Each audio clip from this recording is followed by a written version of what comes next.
Hi, welcome back guys. This is your friend, the What If Guy, back with another fanfiction. This is the third part of What If Issei had broken boosted gear. Now before starting, please give this video a like, and subscribe to the channel if you want more videos like this. Now let's get into the fanfic. Hello, child engulfed in crimson flames. You don't know me and I don't know who you are, but I needed to write this letter as a way of expressing my gratitude towards you. You might not even remember my home or the war that you stopped in 7 nights, but I do. I remember myself back then, back when I was another child soldier. My hands were stained with and I was only another mindless being following the orders of those that sat on top of the rest. I didn't have a home or a family to go back to. I only knew how to fight, how to kill to live for another day. My rifle was my only partner, as those that fought alongside me at the beginning of the conflict were dead by the time you appeared on the battlefield. When you appeared for the first time, my eyes couldn't believe what they were seeing. Your body was engulfed in flames and yet you were still alive. Your voice was that of an adult and I couldn't see your face, but I did see what you did. You took my rifle away, the rifles of my fellow soldiers, the ones of my enemies, and every other weapon in the conflict. Your flames consumed the weapons that we once held in our hands. You have no more weapons, but some of you still have the will to continue to fight in this meaningless war. You have 2 options: give up and search for peace in a new age, or get up and try to face me with your own fists. I will offer you the death of a warrior and erase all of your past from this world.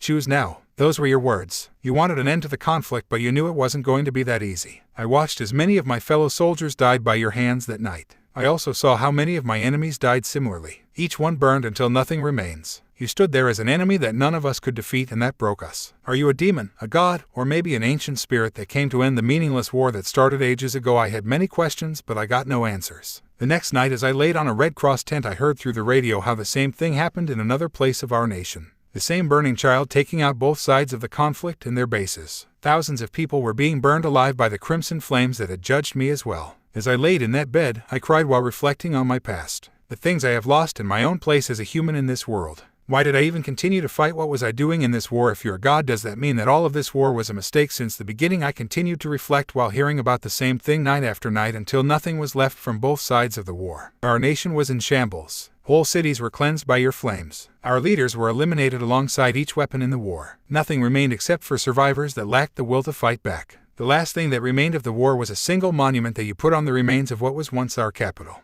A single chained black coffin that had a message on it. All of you are mortals, different in so many ways, and still the same in the end. If you can't change and talk before picking up a stone to attack another person, I'm going to come back to finish the job. I'm giving you a second chance to start again. Remember your past and move towards the future, or I will end your lives. All of us read that scripture and knew that we had one chance of making it right or facing the consequences. It was the final ultimatum for our small nation, and we know that it was a real threat. 6 months have passed since the end of the war, and the monument still stands as proof of your existence. Proof of our errors and the thing that has pushed us to start again while avoiding the mistakes of the past. The rest of the world calls you a legend and a myth, while also telling us that we have gone insane for believing such a thing, but we know the truth. You're real, and you're watching us even at this moment. You're the judge that we shouldn't anger. I now live in an orphanage that is run by the Reformed Church, and I'm getting the help I need to move on. I still remember the war and the things I did, but I hope to move on like you want me to. I fear you, but I also respect what you symbolize in my life. I thank you and hope that you don't come back. The letter ends and the child that is reading it puts it down before grabbing a coffee mug. His hair is longer than before and his green strands have started to take over. He was a bit taller than before. His eyes were as green as they were back in the day. He was wearing a red t-shirt and a pair of short brown pants. Rail, why do I keep receiving these letters? They are yours, Mr. Enforcer. Maybe you prefer another one of your many titles given to you by the humans. The Flames of Cleansing, the Crimson Child, the Judge of the Gods. Rail says. Stop, just how many names are they going to give me? Issei puts the coffee mug away. I shouldn't have accepted any of those missions even if Mitsuya was involved somehow. I'm not a hero nor a symbol of justice. They should fear me and stop sending me letters. But you are the enforcer of the Alliance. Issei, you're the one that wanted us to intervene in the human world, and these missions are just a way of letting humans learn about our presence. You're the one that wanted this. Rail smiles. Look at the church now. It has evolved into the thing that it was supposed to be. An actual helping hand that understands the complexity of humans and not just a misguided image of our Father's message to humanity. You helped to create all of this. Issei sighs. I really need a break from all of these missions and not more letters that keep calling me a savior. I'm not a god, and killing people shouldn't be seen as an act that should be praised. They need to remember that I'm the one that can end their lives. I'm not their hero. These letters need to stop. Rail stands up.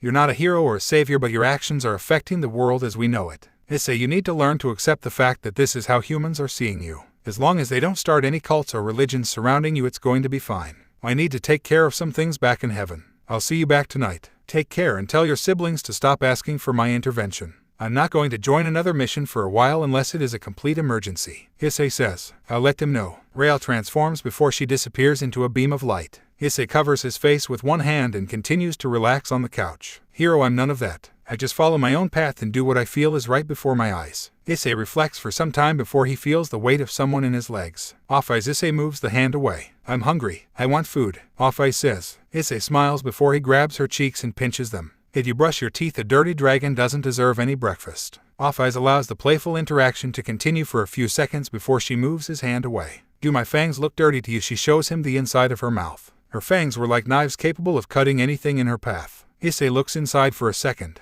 They look clean to me. Did you also take a shower? Are my clothes not proof enough? Off-eyes stands up and shows him her black hoodie with the word void stamped on the front, a purple blouse, a black skirt, and sneakers. Issei smiles. Then he notices a brush and bag of hair ties in her hand. I see that you didn't brush your hair. Want me to do it for you? Off-eyes nods before she sits on his legs once more. What do you want for today? Issei asks the girl. He takes the brush and starts to work on her hair. You have gotten used to me touching you without getting angry or defensive. You have grown a bit since last year. Twin tails. I saw them on the TV and I found them interesting. Off-eyes admits. Interesting, you said. What other things did Ms. Endless Dragon find? Not much. The TV is filled with many things, but not everything catches my eyes. Got it. What about food? Anything that captured your eye? This time I need some help to decide what we should eat for today since Rainier is still on that mission with Kuroka and Cheyenne. I want meat, but not fried chicken or fish. I saw a show about American BBQ and I admit it looks very appealing. American BBQ, so you want to try Western cuisine this time? We might need to take a small trip for that and read a few recipes to know what to do.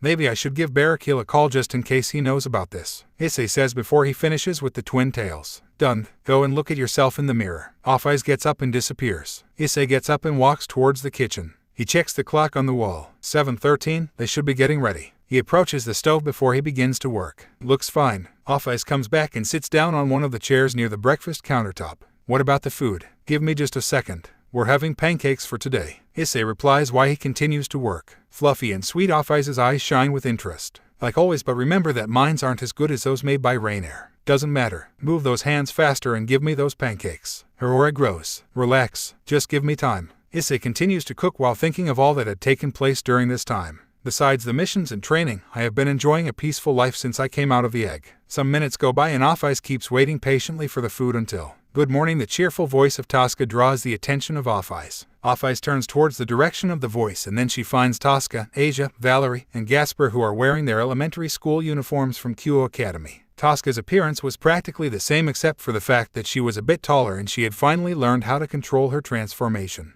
Her tail and horns were gone, but she would get her tail back whenever she wasn't in front of normal humans. She was still training under the supervision of Tiamat. Asia was also taller and she was gaining muscle mass thanks to her training alongside Gabriel. Her hair was shorter due to this same training, but she didn't mind it. She was still carrying in a light of hope but a bit more mature at the same time. Valerie looked much different now. After being brought into the Chaos Residence, she was able to gain weight and lose that skeletal appearance that she used to have. Her hair was long and brighter, not like it used to be in the past. An aura of happiness and calmness surrounded her at all times. Her height hasn't changed that much since she was brought to the human world. Gasper was the biggest surprise of the rest. Now that he was eating a decent diet, his body had changed a lot. His appearance was the livid image of a Shota with the addiction of sharp red eyes that captured the attention of many. His hair was growing more with each day, which led to the girls trying different styles on him. Right now, his hair was set loose with a small braid that hangs from his left side. His face usually causes discussions as his androgynous characteristics would usually confuse people. Is he a boy or a girl? The question was always brought up. It didn't help that his clothes would also help to further improve his appeal. From short pants and shirts that would make him seem like someone from the Victorian era to other cute outfits that the girls would get for him. His only salvation was his attitude, which was deeply influenced by Issei. A man is not defined by the way he looks. A man is defined by his attitude, the path he takes, and many other factors besides appearance. Keep your head high and never let anyone get the best out of you. Those words became his Bible, and Gasper continues to follow them to this day, although his appearance continues to grab the attention of many. Good morning. Take a seat. Breakfast is almost ready, Issei says. Tosca and the others do as told. Each of the kids greets Off-eyes as they take their seats. The Endless Dragon just nods towards them. She didn't talk with them that much except when it was something that grabbed her attention. Old man, what do we have for breakfast today? Tosca asks. Pancakes. Just wait a few moments. Also, give it a rest with the old man title. I don't look that old, Issei replies. Never, old man. No child that I know is drinking coffee or drinking alcohol like you do. You're old and that isn't going to change, Tosca says with a smile. You better give it a rest or I will make you regret it, Tosca. Issei jokes. Try me, Tosca replies. The other 3 children laugh after listening to the pair's argument. Asia then stops laughing and looks around for a few seconds before she talks. Is Tiamat sleeping? She is. She came back really late last night. Issei admits. Ajuka is working on the new rating games and Tia is helping to make sure they're ready by the end of this year. The Devils had been waiting patiently for the return of the games for a while. I remember talking to Riaz about them and hearing a few conversations from the Devils and Lilith. Tosca explains. Ajuka gave them the games and now they have become a crucial part of their society. I wish to see one of those games in person. They sound interesting. Valerie admits. Isn't it just devils fighting against each other? I only hear about the big fights that took place in the stadiums back when they were open. Gasper asks. Mostly right, but there are a few different ways in which the games can go. We might go to one once they are back. Issei finishes with pancakes and serves them to the kids. Eat up and don't forget your bentos. They are in the fridge. Make sure you come back home on time. We're having something good for today. Got it. Thanks for the food. The kids replied in unison before they began to eat. Issei walks back to the couch and sits down before taking his coffee mug back. He takes a sip of the coffee and finds out that it is cold. It's still good. The kids continue to eat in peace while Issei relaxes. Meanwhile, Grigori. Cleria Belil is sitting down on her bed while looking at her new prosthetic arm. She was wearing a new uniform that was provided to her by Ajuka. Well, Ms. Belil, what do you think about it? It has been many months since the operation. You should be able to use it with ease. Shemhazai explains. Cleria lifts her new arm and moves it around for a while. It feels so real. I can't even tell if it's really a mechanical arm or not. That's the magic of Azazel's inventions. He made it like his own bionic arm, not just a replacement but a limb that can feel and give the user the same sensation as a real one. Now about your wings, please get up. Shemhazai waits patiently. Cleria gets up and tries to activate her new wings. Some seconds go by before a pair of metallic demonic wings grow out of her lower back. We gave them a dark color to match the normal colors of the wings of devils. We made adjustments based on your comments and fears. They should feel more normal and work as well as your original ones. We added a few runes to increase their durability and resistance against attacks of most kinds. With the wings out of the way, there's one last thing we should talk about. My powers. Cleria makes her wing disappear. She was scared of what she was about to hear. Yes, when we brought you into Grigori and started with the surgeries, we found an artifact encrusted into your back. The artifact was in suppressing your powers like a parasite. Although we removed the artifact a long time ago, its after effects are still present. Your powers won't go back to normal for some time. Your body is still getting used to the absence of the parasite, but one day you're going to be back in full power. Don't force yourself and try to avoid most fights until your body is back to normal. Cleria seems relieved after hearing the prospect of her powers returning to normal. I understand and I thank you for your help. It has been a long process of rehabilitation and your employees have made sure that I feel welcome. I appreciate your help. It has been a pleasure. We are proud of our abilities to take care of our patients. Now follow me. Ajuka is waiting for you. Shemhazai opens the door and allows Cleria to exit the room. The pair walks through the hallways until they reach a room in which Ajuka was sitting down. You seem back to full health, Cleria Belil. Ajuka stands up. It's all thanks to the fallen angels, Ajuka-sama. Cleria bows her head. You don't need to do that. I'm the one that should be thanking you. You're responsible for the cleansing of rating games and the end of the royal faction. I can't thank you enough for what you did for us. Ajuka bows his head. I owe you a lot, Cleria. Ajuka raises his head. It was my responsibility, Ajuka-sama. I did what I did for the sake of the devils. I paid the price, but I did it for a bigger reason. I do have regrets about it, but I'm determined to continue forward as a way of paying respect to my former peerage. Cleria keeps her head up while talking, although she is still hurt deep inside. Ajuka looks into her eyes and finds no signs of lies or doubts. Before his eyes, Cleria was one of the strongest devils he had ever seen, and he couldn't hide the smile forming on his face. What you say is true and something that I respect. That is why I'm willing to give you something as an initial payment for your actions. Your actions are something I can't overlook, and I will make sure they get recognized by the rest of the faction. If you follow me, we can discuss my proposal in better detail back in Lilith. It would be my pleasure, my lord. Cleria turns around once more. Thank you for everything, Shemhazai. It was nothing. Take care and come to visit us once in a while. Our doors are always open to you. The fallen angel bows his head. I will. Cleria smiles before she approaches Ajuka and both are teleported away. Back in Lilith, the pair reappears within Ajuka's office. Cleria, please sit down. Ajuka walks towards his own seat. Cleria sits down. First of all, I want to offer your position as the devil in charge of Kuo Town. Before you accept, you should know that the Welsh dragon, his group, and several fallen angels also lived in the town. They are our allies now, and we expect that you will continue a good relationship with them. Ajuka says, I understand the situation. The fallen angels made sure to let me know what happened outside at all times. But are you sure about this? Isn't there another devil in charge of the town already? I also lack most of my powers at this moment. We had temporal devils that filled the spot from the Gremory family, but nobody became the permanent representative. You're the only devil who can take care of the town. You did a good job back in the day, and even with the rumors about your relationship with an exorcist, I can't deny your great job. There's also the fact that Kyo Academy was your original project, and you have the right to take care of it now that it is real. You made the academy. We did shortly after your disappearance. We have a few heirs that want to live in the human world while getting educated.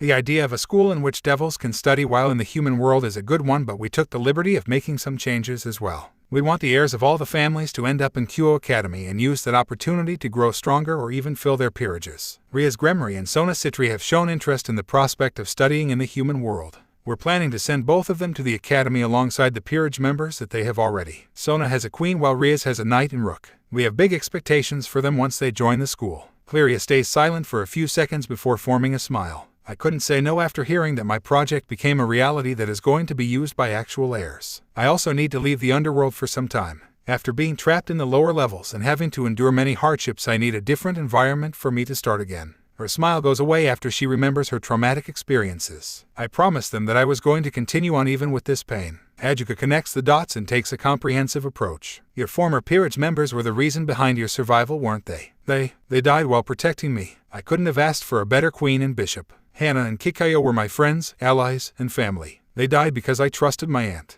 They're gone, but I won't forget them for the rest of my life. Cleria places a hand over her heart. This second chance at life is thanks to them. Adjuka nods. I understand your feelings, but I also want to offer you the chance of getting new evil pieces. There's always a second chance, Cleria. Cleria shakes her head. I can't. I won't get a new peerage. I had one and they died while protecting me. I can't replace them, and I lack the power to lead a new one. Adjuka sighs. I won't push you, but please remember that the offer is on the table. Let's discuss a few other things before you go back to the human world. Adjuka says. The conversation continues for at least 1 more hour before Cleria was allowed to go back to the human world. Back in Kyo Town, Cleria stood in front of the Chaos residence alongside Adjuka. Are you sure about this, Adjuka-sama? This is their residence and not a hotel. Cleria says. We talked about this before with him and Tiamat. This is the safest place in all of Kyo, and there's room for other inhabitants. As a representative of the devils on Kyo, we want you to have a good relationship with him and the rest of his group. Living in the same place is a good way of making sure that there are no problems between you and them. Adjuka says. The pair waits for a few moments in silence before they hear his voice. Adjuka, hey, over here. Issei approaches the pair while holding many bags alongside Offeyes. Welsh Dragon, Offeyes. Adjuka bows his head. It's good to see you. Cleria sees the pair and her eyes can't believe what she sees. Lilith, dear mother of devils, I'm meeting the Welsh Dragon for the first time. And that girl, is she the Ouroboros dragon? Don't screw this up, Cleria. Be respectful and everything is going to be fine. Cleria bows her head as well. Issei continues to approach the pair. Good to see you too, Adjuka. Is this Cleria Belil? Issei asks. She is. She has accepted the position as the devil in charge of the town. Thank you for accepting her into your home. Adjuka says. It's all right. We have empty floors, and as long as Cleria follows the rules, she can live with us. Let's get inside before we continue with this conversation. Issei says before he approaches the main gates. Offeyes follows right after without saying a single word to either of the devils. Is she really Offeyes? Cleria asks herself after seeing her appearance from much closer. A few minutes afterward, inside the home. Well, Ms. Belil, this is the 6th floor of the building. The floor is practically yours for now. You have everything you could ever need, and you have access to the rest of the floors as well. Just follow the rules and you're going to be fine, Issei says as they walk around the floor. It was very similar to the 7th floor with only a few small differences. Cleria was amazed after seeing the whole home. This place is amazing. My previous home can't compare to this. Cleria lowers her head. I can't thank you enough for this opportunity, Welsh Dragon. Relax. You don't need to be so formal. Just do your best and let's make sure that Kyo stays as peaceful as possible. Go ahead and choose your room. I need to go back to the 7th floor to take care of the food for today. Tiamat has to be awake by now and there's a BBQ I need to take care of. If you need help, just come to the 7th floor. You're welcome to join us if you feel like it. Issei starts to walk towards the elevator. Wait for me, I want to talk to you. Adjuka turns towards Celia. Here's some money. Go back to Lilith and buy anything you might need. Adjuka gives her a medium-sized bag that is filled with the currency of the underworld. Cleria grabs the bag and feels its weight. This is too much money. Don't sweat it. I owe you a lot and no amount of money can ever repay what you did for me. Go ahead, Cleria Belil. Use this second chance to do what you want. Adjuka turns around and follows Issei. Cleria is left alone while holding the money bag. Her eyes wandered around the place for a few moments. It feels so weird. So many things have changed since I was in this town. I lost so much and yet I'm gaining things that I never expected. I should give Dhasar a small visit now that I'm able to move on my own. It was the beginning of a new life for her. On the 7th floor. Are you sure about making her into the devil in charge of this town right away? Issei asks while he starts to prepare the meat for the BBQ. She just came out of her rehabilitation and hasn't been outside of Grigori for the last year and 6 months. Off-Eyes moves around the kitchen to give him whatever he might need to make sure that the BBQ goes well. The excitement was visible on her face. She is capable of this task and I owe her this. The town needs a devil that stays permanently and not just a part-timer. The devils in this place need to be monitored by a head devil to make sure that the contracts they have with humans follow our new guidelines. There's also the fact that the academy needs a principal to keep it running while making sure that the students are safe. She is perfect for both of these tasks. I can trust her with the town and academy. Ajuka explains. If that's what you want, I'm not going to argue about it. If she finds herself in any kind of trouble, I will lend a hand to her just to make sure that the town is safe. I doubt that any straight devils will dare to come to this place, but we can't ignore the chance of one making its way into the town or the Shinto exorcists that keep popping up once in a while. Issei sighs. I don't know how long it is going to take for them to realize that they aren't welcome here. His hands continue to move as they cut and prepare all of the meat while following the pieces of advice of Barakeel. Are they still trying to get to Barakeel's family? Ajuka asks. Yes, I have run into a few of them throughout the past 6 months. Between them and a certain frozen beauty that keeps getting inside our house, I don't know who keeps me more alert. Issei admits. Aren't the fallen angels keeping them safe, and who's this frozen beauty? Ajuka seems interested in the subject. Azazel has put a few permanent guards around their home, but I do help once in a while. I don't want another tragic event in Kyo, especially if I can do something about it. Regarding that frozen beauty, we're talking about Yukime, Tannen's youngest daughter. It seems like she is really interested in me and she comes to visit regularly. Issei says. So, another one has joined the battle for your heart. You male dragons have it good. Ajuka laughs. Issei doesn't look amused. Those visits are getting a bit too weird for my taste. She has taken a few of my clothes and she left a few gifts that I'm still trying to figure out what to do with them. Female underwear is not a gift that I find amusing, and I don't approve of some of the behaviors she has. Tiamat is not happy either. What kind of behaviors are we talking about? Entering my bathroom while I'm taking a shower and trying to go all the way with me. Sleeping on the bed that I share each night with Tiamat. Stealing some of my underwear and clothes. Leaving love letters that have been written in. Do I need to continue? Ajuka grows pale after hearing all of this. That's too extreme. Did you give her a reason for her to act this way? None. Things have been escalating as time went by. She has a crush and I don't think I can make it go away. Dragons are extremely emotional, but she is a whole different case. Her mother is a Yukiana, her father is Tannen, and after meeting her mom I realized that I can't stop Yukime. She's the perfect combination of beauty and insanity, a true stalker that won't back down. I just hope that she never picks up a knife and tries to write her name on my body. A chill runs down his spine after remembering the occasion in which he met Yukime's mom. A knife, but you're a dragon. Ajuka argues. A dragon, yes, but have you ever seen what an enraged woman is capable of? I doubt that the knife is going to be a normal one. Sounds rough. Have you tried talking to her? I have, and the thing is that she doesn't want to stop. She claims that she likes me too much and that she wants to get closer to me until I fall for her. She argued that she won't do what her mom did to Tannen, but I have my doubts. So, you have an obsessive stalker which is not going to go away. I don't think I can help you with this. Your only way out would be to kill her, and I doubt that you want to go with that option. I know. I admit that she is not a bad person and that I do enjoy a few of our conversations that don't involve her feelings towards me, but I hope that she can stop these kinds of approaches. I already have a good relationship with Tiamat and I'm still developing my other relationship with LeFay Pendragon, but each one took time. I don't hate her or anything, I even find her cute, but these extreme acts of love push me away. I don't like being pushed to these lengths, Issei says before finishing the preparations for the meat. He washes his hands right after before putting the meat away for now. Relationships are complicated, Welsh Dragon. Not everyone follows the same guidelines and some choose weird ways in how to show affection. Give it time and wait for a change. She might find a different approach that you might like, Ajuka says with a calm smile. She might even try to follow in Seraphal's steps. I have no idea of what you're talking about. Issei tries to ignore Ajuka's words. Oh, come on. Are you going to deny the fact she has invited you to several dates for several months? She looks very happy after each one, but she doesn't tell us anything. Are you going to spill the beans? Ajuka asks. The Welsh Dragon looks away. I have no idea of what you're talking about. Issei tries to hide his blushing face. No, I can't talk about those days. I promised myself that I wouldn't talk about any of that. That's a big no. His eyes turn towards Off-Eyes. The Endless Dragon looks indifferent and says was present, but she wouldn't talk about the privacy of her precious soldier. She had high expectations for him, but she also was enjoying the lifestyle with which she was getting involved. Watching him fight, having him take care of her needs, seeing how the rest of the house interacts with him, all of it was an enjoyable experience for her. Please, Off-Eyes, keep your mouth shut. I will give you anything. Issei tries to communicate his thoughts towards the dragon. Off-Eyes keeps her indifferent face. Ddraig, I can't read minds. Just give it a rest and focus on the food.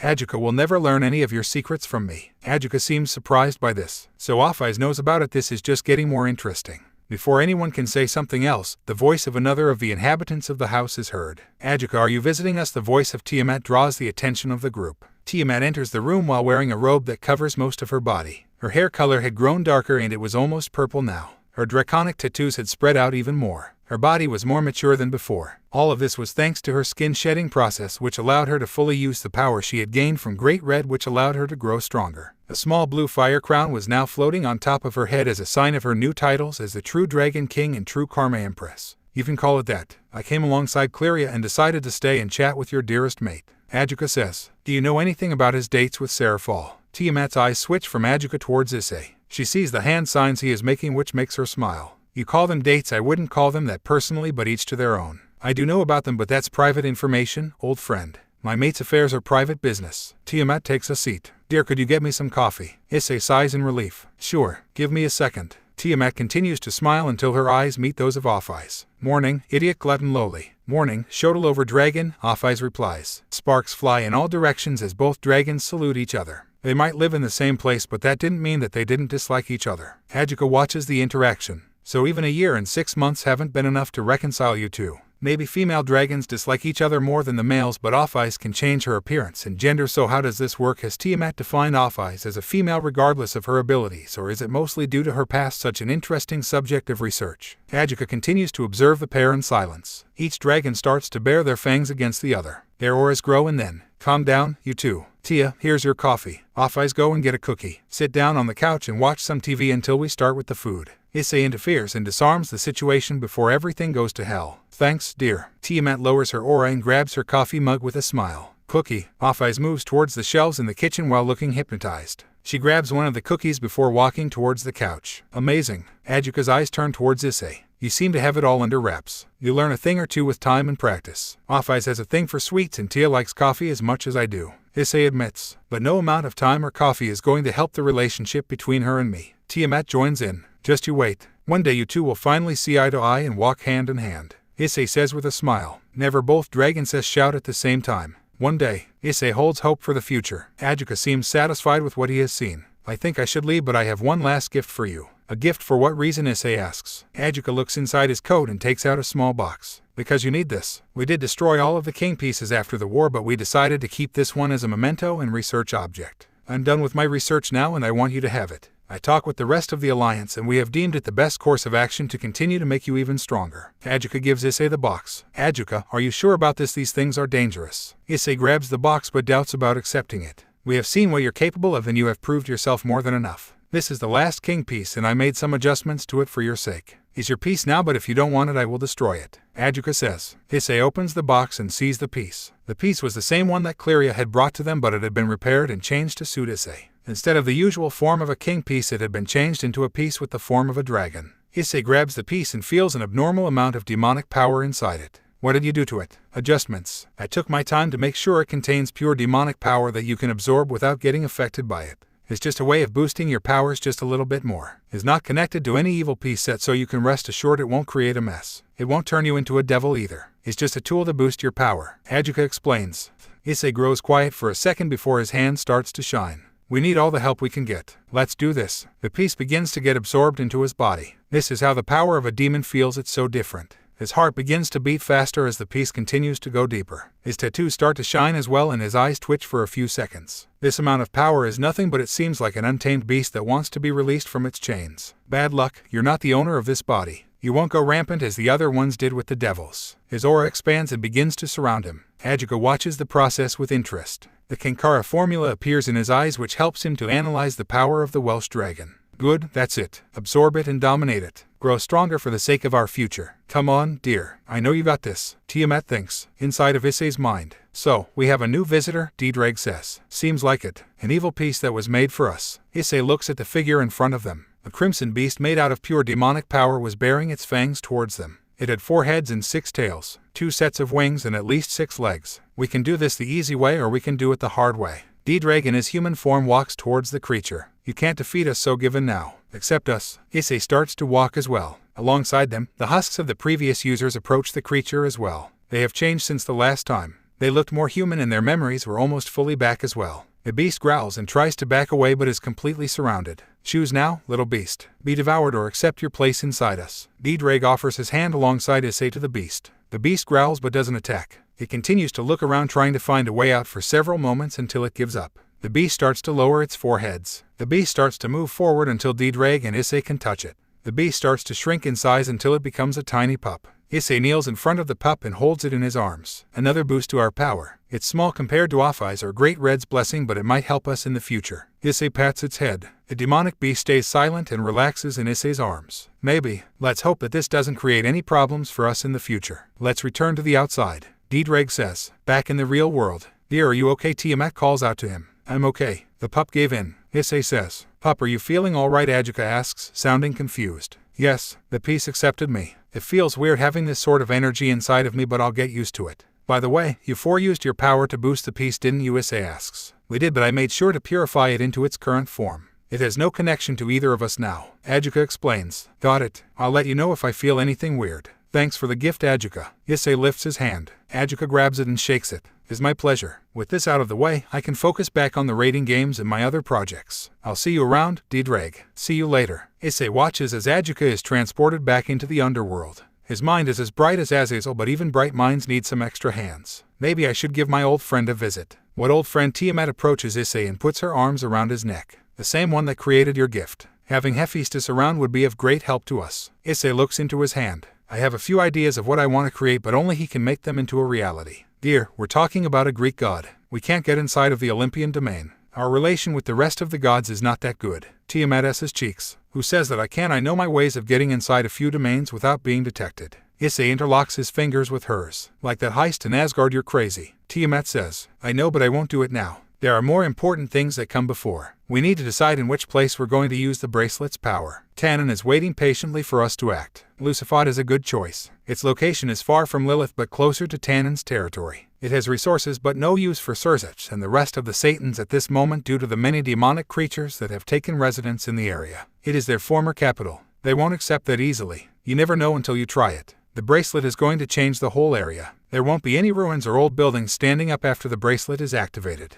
We have one chance of making this work. We need to be sure about the location. And we need the nest if we want to unify the rest of the dragons under one faction. We can't recruit the other dragon kings nor their descendants until we have the place for it. We need that land. Issei sighs. I know. Just let me take care of a few other things before we propose the idea to the rest. Tiamat eases his cheek. I know how to wait. I'm the reasonable one when it comes to us. I know, Ms. Dragon King. Issei jokes. I'm the one with the crown after all. Tiamat smiles. Give it a rest, Shotel over dragon. Ddraig, can you start with the meat already? Offai's decides that enough is enough. Idiot glutton Loli, can you wait just a bit? We're having a moment here. Tiamat turns her eyes towards Offai's. You get him during the night. During the day he is my caretaker, Shotel over dragon. Offai's argues back. Sparks start to fly away once more. One day. Just give it time. Issei had hope in the future even if it took 1,000 years or more. Yet without him realizing it, Adjuka's small gift was slowly going to affect a certain peerage in ways that he wasn't expecting. Inside Issei's pocket storage, a small chess piece disappeared without him realizing it. When you think about absorbing an unknown piece, you should think about the what-if scenarios. Jasper sat on his desk as he paid attention to the professor. After being chained to a wall and living surrounded by darkness for most of his life, he couldn't feel happier about the present. The air, the smells, the light, the food, everything was a new experience for him, and he was just a curious child taking it all in.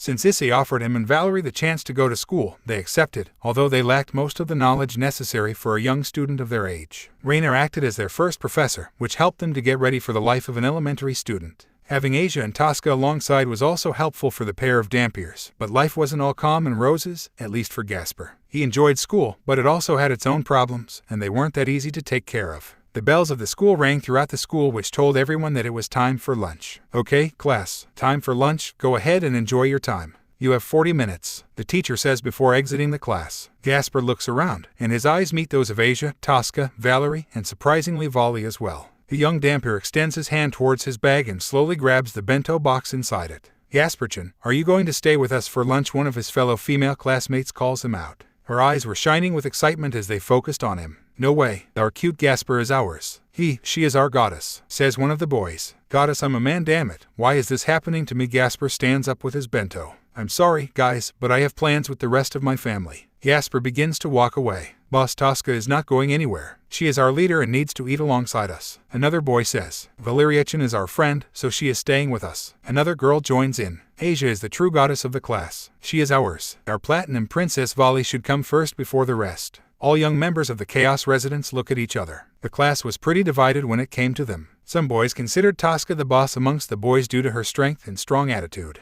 Other boys and girls continued to discuss Gasper's gender while also elevating him to some sort of godhood status. Issei was seen as a saint and goddess that most wanted to approach, while Valerie was popular for her charm and calm attitude. Vali had also gained a title due to her beauty and strength, which also meant having fame that she didn't call for. They were popular even if that wasn't their intention. The door opens, and other students get inside. "Gasperchen, we came for you," the new group of students shouts. "Damn it, everyone, run," Gasper shouts before he bolts out of the room with his bento box in hand. This needs to stop. Valerie follows after him. "Wait for us." Tosca grabs Asia's hand before she does the same. "See you later, friends." "May God's blessing be with you," Asia says as she is dragged alongside Tosca. "I just wanted a normal school life," Vali shouts as she follows after the rest of the group. Capture them. The whole student body starts the daily chase after the young group of 4. "Why is this happening every day? Is every elementary school like this?" Gasper asks. "I don't know, but I'm more than sure that the answer is a hard no," Tosca replies. "We just want to eat our food," Valerie and Vali exclaim with tears in their eyes. "May the Lord help us to escape this trial once more." Asia prays for the success of her group.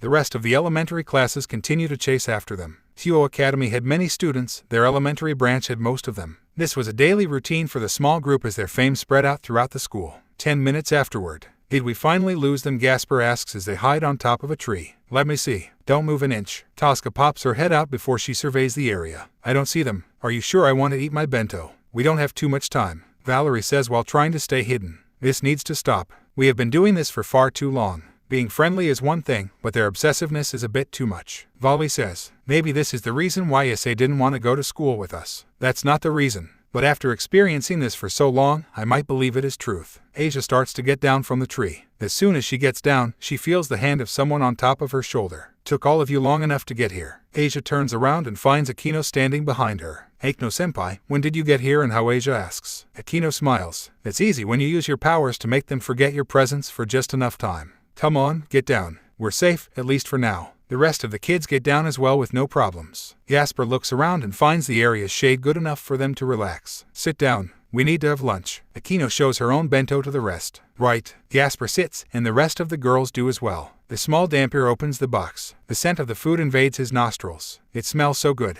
Let me look." Vali approaches Valerie and looks at the box. "Issei seems to take good care of all of you. Little octopus sausages, steamed vegetables, eggs, and even rice. He's like a Shemhazai, the attentive housewife." Gasper, Valerie, Tosca, and Asia shake their heads. "He's an older brother," Gasper and Valerie said at the same time. "An old man that takes good care of us," Tosca says. "A good friend that is also my family," Asia admits. Shemhazai is totally a mother, but Issei is not even close to that. His aura is much different than Shemhazai's. Also, Shemhazai is stricter than Issei. The rest of the kids nod after listening to Asia's words. "That's true. I can't forget how many times he has taken a newspaper to punish Dad for his mistakes. I almost forget the fact that Dad is the leader of Grigori during those moments." Vali smiles after she starts to remember the funny moments alongside fallen angels. "The only one that doesn't fit the mold of a strict mom is Tiamat. She is friendly and only shows me a strict side when training is involved. Maybe it has to do with the fact that Rainer takes care of the house." Tosca says, "We help around as well, but Rainer is pretty amazing.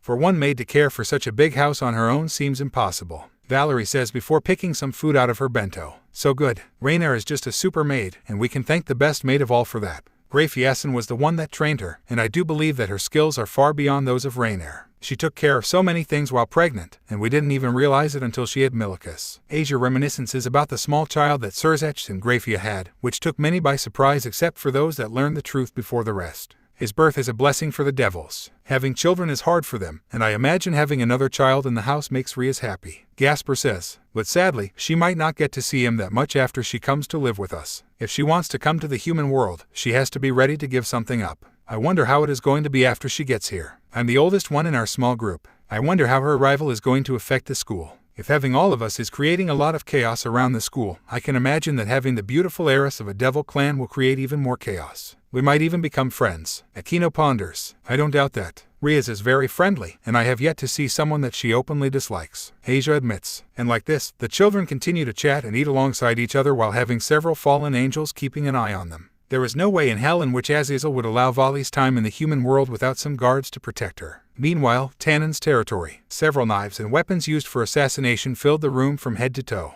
The grinding sound of a knife as it was being sharpened was heard even with the door closed. "So, tell me, Yukime, how is he? Is he passing the trials? Or is he not the right one for you?" A beautiful woman with white skin like the snow asks Yukime while she sharpens the knife in her hands. "He has yet to fail any of them, mother. No signs of uncontrollable lust. hasn't given in, nor has he accepted any of my approaches. He continues to offer me friendship instead of trying to touch me in any usual way. Yukime admits while she checks some of the knives. What about the other ones? How many adversaries do you have in your path? There's Tiamat as the closest one to him. Ria's Gremory seems to have a crush on him based on the information I have collected. Seraphal Leviathan has shown interest in him, and they have gone on several dates together alongside her sister. Leviathan's sister doesn't seem to harbor any sort of romantic affection toward him. Hiroka and Shiren, the Nekomata sisters, seem close to him, but I'm still confirming the full extent of their feelings for him. Based on my information, Asia Colombo, who used to hold the last name Argento, seems like a possible adversary. She is under his protection and considers him a family member. Then we have the human that goes by the name of Lefay Pendragon, whom he goes to visit every couple of weeks. The remaining ones are the mysterious angel Rael, who in reality is Gabriel, and the fallen angel Rainier, who are yet to show any kind of romantic approach towards him but still hold a high chance of becoming interested in him.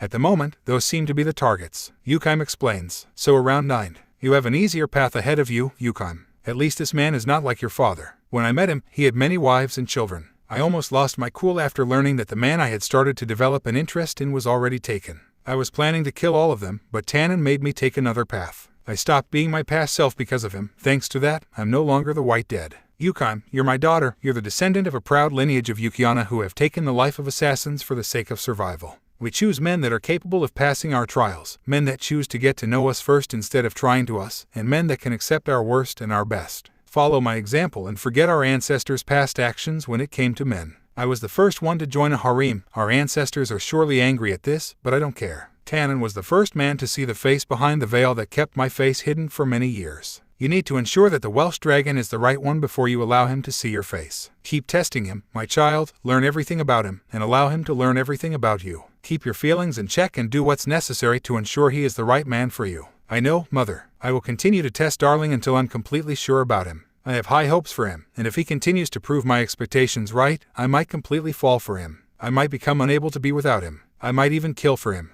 Yukime's tone turns darker. The knife in her hand begins to get covered in ice. Yukime's mom turns around. That's a good mindset, my child. You need to protect your chosen one above all. Only you get the right to kill him and nobody else. Just remember that there's no need to kill the other girls around his life. At least not the ones that seem to be good for him. If a vixen ever tries to hurt your chosen one, you must eliminate her without wasting time. I have been ensuring your father is safe alongside the rest of the women in this house. You need to be ready to do the same. This is the path that I took for me, and I hope that you follow it as well. Yukime lowers her head. I know, Mother. Your lessons are always in my mind, and I will follow them until the end of my days. This is our path. The path of the assassin driven mad with love. Never forget the path, my child. Go ahead and continue to test him. Yukime's mom goes back to sharpening her knife. As you wish, Mother. Yukime turns around before exiting the room. Are you done with Shizue, Mom? I was waiting to ask her for a favor. The tall, tan-horned devil asks after seeing her. Yes, go ahead. Mason, Yukime says. Thanks. Say hi to Ddraig for me. The devil says. Got it. See you later. Yukime starts to walk away with a bright smile plastered across her face. It's time to visit you again.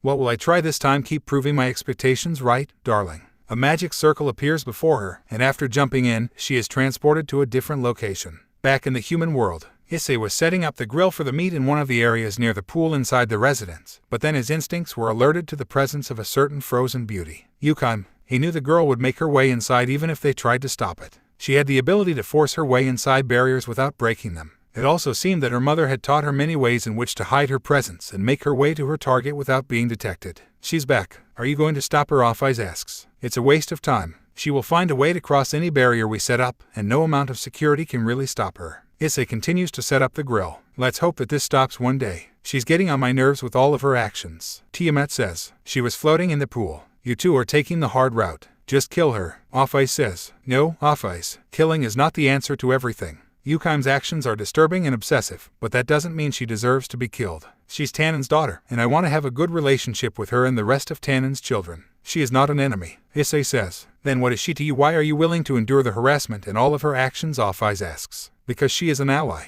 Offeyes, not everything has to come down to killing. If I had killed each enemy or being that had opposed me since I came out of the egg back then when you gave this power without offering a chance of surviving, I would continue to be the same Ddraig that died at the hand of the gods. Ddraig takes over. I decided to change and become a different me, not just killing for the sake of eliminating any threat. I kill for a reason, but I offer each enemy one chance to evade certain death, one chance to walk away alive. I let go of many things, and I will continue to change even more. This is the path that I decided to walk. Off-Eyes looks into his eyes. Your eyes continue to shine bright and lack any signs of lies. Very well, Ddraig, continue to amuse me. Her mouth forms a smile. Walk whatever path you want, as long as you keep your promise to me. I won't oppose your actions or beliefs. Now get back to that food. I'm starving. Ddraig sighs. You're going to be a big headache until the time comes, aren't you? Tiamat continues to stay silent while hearing the conversation. I hope that this ends well at the end for all of us. Great Red wasn't one to keep many secrets from her. She knew everything that her mate had discussed with Great Red while dreaming. The path that Ddraig had chosen to take was a dangerous one, and it was practically a bet against the worst kind of adversary. Once the truth came out, there was a high chance for Off-Eyes to go out of control due to her rage. They were living with a time bomb that was set to go off at some unspecified time.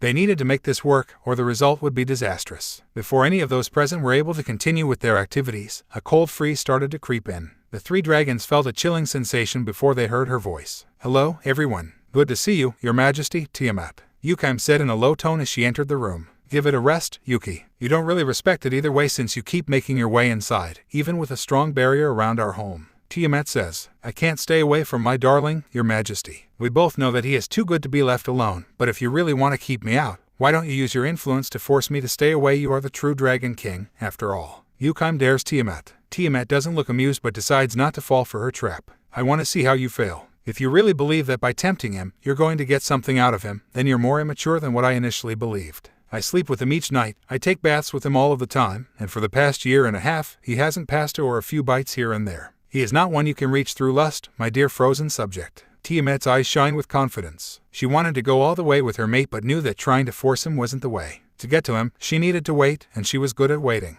She wasn't afraid of someone getting ahead of her, she knew she had won before the race started. Yukime continues to smile. My dear monarch, that is what I want. Yukime continues to walk alongside the pool toward her goal. A male that is not driven by lust nor carnal desires. Her steps are slow but confident. A male that is interested in me and not just my body. Someone that is able to ignore my approaches and that chooses to learn about me before falling for my true self. Her eyes focus on the small form of Ddraig. Are you finally the right one? Ddraig turns around. Hello, Yukime. Are you here for another one of your weird visits, or are you really here to visit us? Yukime smiles before she cuts the distance between them even more. You tell me, how was my last gift? Did you use it? Her tone is soft and low, but there's a noticeable intent behind it. It was like a succubus trying to incite a reaction. Ddraig sighs. He can't see her eyes nor her full face because of the veil, but he can tell she is smiling through all this. It's right with the rest of the other ones, waiting for you in a bag near the laundry room. Please take them away. I'm not a pervert that gets excited about the used undergarments of a woman. Ddraig turns around and goes back to the grill. If you want, you can stay for the BBQ, but please stop with your approaches, at least for today. We might have visitors today. Yukime keeps her sights on him. Her smile softens behind the veil. Maybe you're the one. Maybe my search is finally over. Yukime snaps her fingers, and her clothes get replaced by a white two-piece bikini. The veil stays on even with the clothes exchanged. I accept the offer. Yukime jumps into the pool before swimming away, feeling a bit happier than before. She looked young just like many of her siblings, but Yukime was older than she seemed. 43, almost 44 years ago, her parents met for the first time, and shortly after their relationship became formal, she was born. A dragonkin born out of the love between a dragon and a Yukiana. Her mother trained her from a young age in the arts of her ancestors, who were famous for becoming assassins. She was also taught one tradition that had continued for many generations. This veil will protect your face until the day you find the right male. The one who will see your face for the first time and will become the love of your life. The search will be long and tough, but one day you'll find him, my child. Until that day, you need to cut down any inadequate male that tries to get too close. Only one, Yukime. Only one. Those words had driven her path for many years and through several failures. Issei wasn't the first one that had grabbed her attention, but maybe he was the one that she was looking for. Only time will tell. At the same time, Gremory's house. Come on, Rias. Give me your best, Surzech says while he evades multiple destructive spheres that were being shot at him by Rias. Ness and Rias screams before she continues her assault against her brother. The ground shakes as the encounter continues. Not too far from there, the rest of the family watches from the sidelines. She is really determined. Maybe too much, Zeoticus says. Since she got involved with the Welsh dragon, she has become more enveloped in her training. Maybe that mission with him and the Fallen Ones wasn't the best option. Maybe it is the fact that you told her about the marriage proposals. Then you want her as a wife, even more now that Surzech and the others have full control over the whole faction. Everyone wants some way of getting closer to the heads of the faction. Venelana looks calm, but she is deeply concerned. Dear, maybe we should accept her proposal. I doubt that she will accept any kind of marriage unless it is with him. Ria's fighting each suitor until none are left. That's an insane idea. I can't just accept her plan. She can't defeat each man that tries to get her hand in matrimony. That would be insane, Zioticus says. Father, Graphia, who's sitting with a small sleeping baby Milikas in her arms, decides to join in. She lacked her usual attire as she wasn't working at the time. We all know she won't accept any proposal you set up for her. Unless you want a red wedding where Rias kills the groom and goes on a rampage, our only way out is to accept her proposal. She wants the right to choose her own groom. She is just like Cersei. She doesn't want to marry someone she doesn't love. We don't have a reason to accept any proposals for her. Nobody can touch us or force us to accept a proposal. But what about the rest of the families? They won't respect and accept her that easily even if she gets to marry who she wants. Zioticus argues. Then let her prove her strength and worth. Let her climb the ladder of challenges that try to oppose her. Nobody would dare to oppose her as long as she is strong enough. She will prove that no devil alive is worthy of her hand. She knows what she wants and is ready to do what's necessary to obtain it. Graphia says. Or are you forgetting how I defended my marriage with Cersei? Zioticus trembles in fear. Never, my dear daughter-in-law. You have been just the best since the beginning. Then Alana shakes her head. I don't know which I prefer more. Graphia, the maid, or Graphia, the daughter-in-law. I never thought that another woman would be capable of making Zioticus tremble in fear except for me. Graphia smiles. Behind each strong man, there's an even stronger woman. Her eyes turn towards the encounter. Rias needs to be able to do the same if she wants to stand beside the Welsh dragon. The number of women around him will keep increasing as time passes, and each one needs to match Tiamat somehow. The true Dragon King is not a title that can be easily surpassed. I doubt that Rias can ever reach her strength. Zioticus admits. There are other ways in which Rias can match Tiamat. If my baby girl can push past every suitor, then I don't think she won't be able to stand at the same level as Tiamat. Determination is a powerful tool. Then Alana says. It is, but it is also a double-edged sword. Graphia's face turns somber. Graphia, is something wrong? Then Alana asks. I'm okay. I'm just thinking about the job in my hands. I have been trying to help those girls for over a year, and their progress is everywhere. Their minds are almost completely gone, and I'm being forced to take drastic approaches to try to save them. Graphia admits. The members of that kid's peerage. It is indeed a troublesome project you have taken into your hands, but I believe that Ddraig will accept your actions even if they seem cruel or too drastic. He wanted to save them. He didn't specify what methods were necessary for it to be achieved. We're devils, and sometimes a few extreme approaches are necessary to achieve the desired results. Keep your head high, Graphia, and do your best, Zioticus says. Graphia nods after receiving the support of her father-in-law. You're right. As a maid, I have to be able to achieve what seems impossible, or I couldn't keep calling myself one. That's the spirit. Then Alana smiles after seeing Graphia return. Now, about Belphegor's former heir, is she ready, or does she need more training? Cersei put her under your care shortly after her trial. She has to be ready by now. I hate to admit it, but she is. I put her under one of my most rigorous training regimes without her knowledge since Cersei asked me to make her into someone capable of supporting the Welsh dragon. She was a mess, but she has advanced a lot since then. My initial plan is to bring her alongside Deodora's former queen to the human world in a few days. Graphia explains. My former student might need a few extra hands by now. So, 2 more maids for the Welsh dragon. It would have been easier if he had just accepted a few of our maids in his home. Zioticus says with a defeated tone. Dear, don't call them that. They are people getting put under his orders for specific reasons. Roygan is getting sent to reclaim her honor, and the former queen of Deodora is being sent because she needs someone to keep her under control. A reincarnated devil always needs a stronger devil that is able to keep them in check. The Welsh dragon is just filling that role. The maid training is just Graphia being Graphia. Then Alana turns towards Graphia. I won't deny it, Graphia replies. But I don't doubt that he enjoys maids. A maid can recognize a maid fanatic anywhere, and Ddraig is one of them. Back in the human world, Ddraig sneezes. Is someone talking about me? Back in the underworld. You're looking too much into it, Graphia. Then Alana's eyes turn back towards the fight. My young daughter, you fell for a dragon and chose this path due to those same feelings. I can only watch and wish you the best, my child. Defend your love until the very end. They could only watch as Rias began a path that would make her one of the most recognizable and respected devils. Many hours later, back in the human world, the children were back home alongside Aquino and Vali, who had decided to join the group for some food. Hey, guards, are you coming in as well or going back to Grigori? She is going to be fine here if the latter happens. Tosca screams at the guards who ensure Aquino and Vali are safe. We're all right. We're going to be back around 9.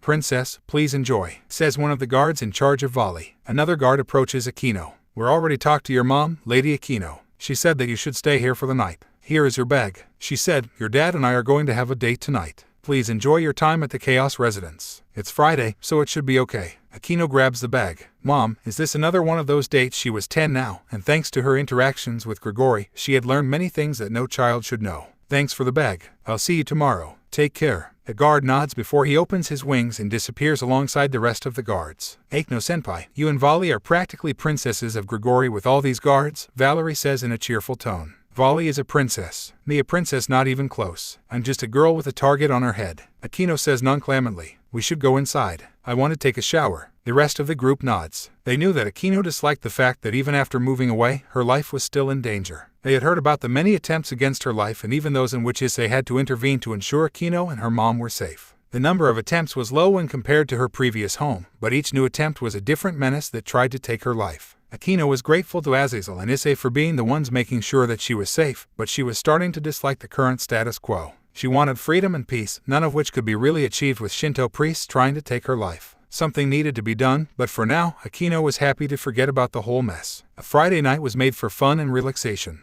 The first rays of sunlight began to reach her face through the windows of the living room. She tried to cover her face with her arm, but the sunlight became more intense with each second. It didn't help her the fact that her head was pulsating due to the extreme levels of alcohol she had to consume the previous night. Cleria began to open her eyes and found an unknown ceiling on top of her. Her mind was trying to figure out what had happened and where she was until the memories began to rush in. Crap, what did I just do? Not that much, just drinking, Issei said after hearing her voice from the kitchen. Cleria lifts herself and began to look around the room. Don't worry, we already cleaned the mess, Rael says while she waits for her breakfast. Want to join us? Cleria focuses her eyes on those that were talking to her. Issei was cooking with the help of Aquino and Yukime while Rael and Offais waited for the food to be ready. Cleria grabs her face. Her head hurt like hell. If you have coffee, I will accept that offer. She begins to get up from the couch before she walks towards the kitchen. Grab a seat and give me a second. Aquino, take care of the eggs for me. Yukime, take care of the rest. Issei says. Got it. The pair replies before taking over. So how do you like it, black, with milk or not too much sugar? Issei asks while getting a mug. Milk, 2 spoons of sugar. One question. Are Fridays always like that around here? I don't remember the last time I drank that much. Cleria admitted. Depends on the atmosphere and situation. The house is always going from one extreme to the other. One day is peaceful while the other one can be filled with bottles of alcohol and soda cans. We tried to keep those kinds of celebrations for the weekend since the kids have school during the week. Rael explains with a smile. Just don't follow Tia's drinking pattern and you're going to be fine. Here is your coffee, Issei says while placing a mug in front of her. Let me know what you think. Cleria grabs the mug and the scent of the hot coffee invades her nostrils. It has been quite a while since I got to drink some. Cleria takes a sip. A smile forms on her face after tasting the greatest creation of humans. It's almost perfect. I'll try to do it better next time. Now, just give us a few moments before breakfast is ready. Issei turns around and goes back to the stove. Cleria continues to drink her coffee in peace before she puts it down. Whilst dragon, I never expected for your group to be so unique. You're a dragon that lives with the Ouroboros dragon, a pair of Dampiers, a fallen angel, a stray devil, a seraph, a human, 2 dragons other than yourself, and you also have visitors from Grigori and other factions. How do you do it? How do I do what? Getting visitors or the members of my group? Issei asks. Both, Cleria replies. If I tell you the truth, I don't know. I have just been following my own path and things just came together as they moved along. Aquino is a friend of the kids and she comes to play or study with them regularly. Volley is also their friend and her parents allowed her to come to the human world if I make sure she is safe. The members of the 4 great Satans come and go from our home since the alliance was formed to discuss things such as missions or other problems. The angels and Grigori do the same. Yukime is just Yukime and she comes whenever she pleases even if we tell her to stop. Issei says before turning toward the frozen beauty. Yukime was humming in a happy tone while taking care of her part of the breakfast. What about the members of your group? There are many different individuals in it. Cleria continues. My group is mostly due to the events I got myself involved with. Call it destiny or just a coincidence, but each member joined due to different reasons. Each one has a story and might tell them to you one day in the future. Now, keep drinking your coffee and wait for breakfast. You need to get ready, Issei says. Get ready for what? Cleria asks. You don't remember you said you were going to visit his tomb today. You even asked me and Rael to follow you to make sure you don't back away. Issei replies before turning around. Nasayama Yagaki, you said that you needed to pay a visit to his tomb. Cleria grows pale after hearing this. Her mind focuses and tries to recall all the events that happened yesterday, especially those during the night. Flashback. The whole mansion seemed so strange to her. After being away from this place for so long she couldn't remember most of the mansion's layout. Miss Cleria, please keep following me. Your cousin is waiting for you, Abuttal said as he led the way for her. Right, sorry, it's just trying to remember my time in this place and my memories seem to try to stay hidden from me. Cleria admitted. It's understandable, Ms. Cleria. Lord Belial has made many changes to the house since he took the seat as head of the family. He made sure to eliminate many of the things that the former lord and lady had around the house. Maybe you're trying to find the old portraits that used to hang on the walls, but sadly those are long gone. Lord Belial didn't want any of them. The butler explains. I understand, Cleria says in a low tone. She puts her hand over her new arm and the memories of that horrible night come back to her. Even if the previous lord and lady were dead, the memories were still fresh on her mind. The scars of the past will never truly disappear. Here we are, Miss Cleria. Just go through those doors and you will find your cousin in the garden. Let me know if you need something else from me. Thank you. Cleria smiles for the butler before he departs. After a few moments, Cleria is left all alone in front of the doors. Her hands reach for the handles while trembling. Come on, Cleria. Deep breaths. Ddraig has been waiting patiently for you. Don't it up. Cleria opens the door before her eyes are blinded for a second. In front of her, a bulky white-haired lord was sitting down on the floor while playing with two small babies. The babies were completely focused on their father while he tried to make them laugh. Diane, Matthias, please smile for Daddy, Ddraig says while holding a few toys in his hands. His wives continued to laugh while watching the whole scene from a small table that was holding many desserts. Ddraig Cleria is astonished by his actions. Ddraig raises his head after hearing her voice. His eyes begin to get watery after seeing her. Cleria Ddraig screams her name with joy. Come here. The babies seem surprised by the display of emotion that their father was showing. They turn around and focus their eyes on the person behind their father's emotional outburst. A few moments after, Cleria found herself holding Matthias while Ddraig was holding Diane in his arms. They were walking through the gardens while discussing a few things. Matthias keeps patting her with an angry face after noticing the slightly bigger size that she had when compared to his mother's S. Ddraig, I think he doesn't like me. He seems to dislike my S. Maybe mine are too small for his taste. Cleria jokes. No, it's not that, Ddraig says before his eyes turn towards his wives. They both had normal size, but Matthias' mom was a bit smaller. Maybe my son is a small-size lover. Ddraig ponders about the future of his boy. He is a mama's boy who loves his mom very much. Mama's boy, you said. I will remember that once he grows up. Teasing him is going to be really enjoyable. Cleria tries to pinch one of Matthias' cheeks, but the boy opens his mouth and tries to bite her fingers off. He is going to be a rough one. Let's hope that he doesn't give you too many headaches. Matthias, I'm more worried about Diane. Ddraig looks at the baby in his arms. Diane was drinking a bottle of milk. This one gives me the aura of a troublemaker. I hope that no man tries to get too close to her or they're going to have a hard time with her. She has broken many toys and I have to practically have a maid in her room during the whole night to make sure she doesn't get out of her crib. She is going to be my little rebel devil. Ddraig shows a calm smile after saying this. Cleria sees this and feels happy for him. Fatherhood seems perfect for you. At least we know that one of us can continue the line. Cleria, you still have a chance. He might be dead, but I know that you will find another man that can fill that spot. Life for us devils is long and you can't waste this second chance. Try again. I accept your decision to go back to the human world, but I want you to find happiness as well. I want you to be able to form your own family one day. This is a joy that all devils should feel and you're not the exception. You're my sister, and now that you're back I want to see you smile once more. You deserve to be happy, Cleria. Ddraig says. Flashback ends. She remembers his words and what she did after that. She had come back to the human world shortly after buying everything she needed and found herself drawn into Tiamat's drinking games. Alcohol can make you say things you want to keep quiet, and Cleria was the perfect example of that. Telling everyone about your deepest secrets is a common occurrence when drinking large amounts of alcohol. You don't. Cleria was stopped by Issei. Miss Cleria Belil, you asked us for help and we're going to give it to you. Issei points a knife towards her. You won't back away because I won't let you. He was your lover and he deserves that you pay at least a visit to his tomb. Those alive should pay their respects to the dead regardless of whether you're a devil or human or any other thing. Do you understand? Cleria feels the determination behind his words. Her body shakes in fear before him. She gulps and slowly nods. I understand. Can you lower the knife? Issei lowers the knife before smiling. Good, now, drink your coffee before it gets cold. Cleria nods and grabs her mug. He is scary. Rael smiles while watching the whole interaction. He might look like a child, but he is far from that. Issei, I'm done with the eggs, Aquino says. That's the man of the house for you. What he says goes. I'm also done with the bacon and the rest. Yukaim joins in. Cleria Belil, I might need to research her as well. Just another morning for the Chaos Residency. After breakfast, Yukaim, Aquino, Rael, and Cleria were following Issei as they walked through the streets of the town to reach the cemetery. They were bringing flowers for the deceased in their hands. Cleria's eyes moved from one side to the other as she took in all the changes that had taken place since the time of her disappearance. The town feels different than what it used to. It feels calmer than before. Cleria says, that's what happens when all sides can come to an agreement.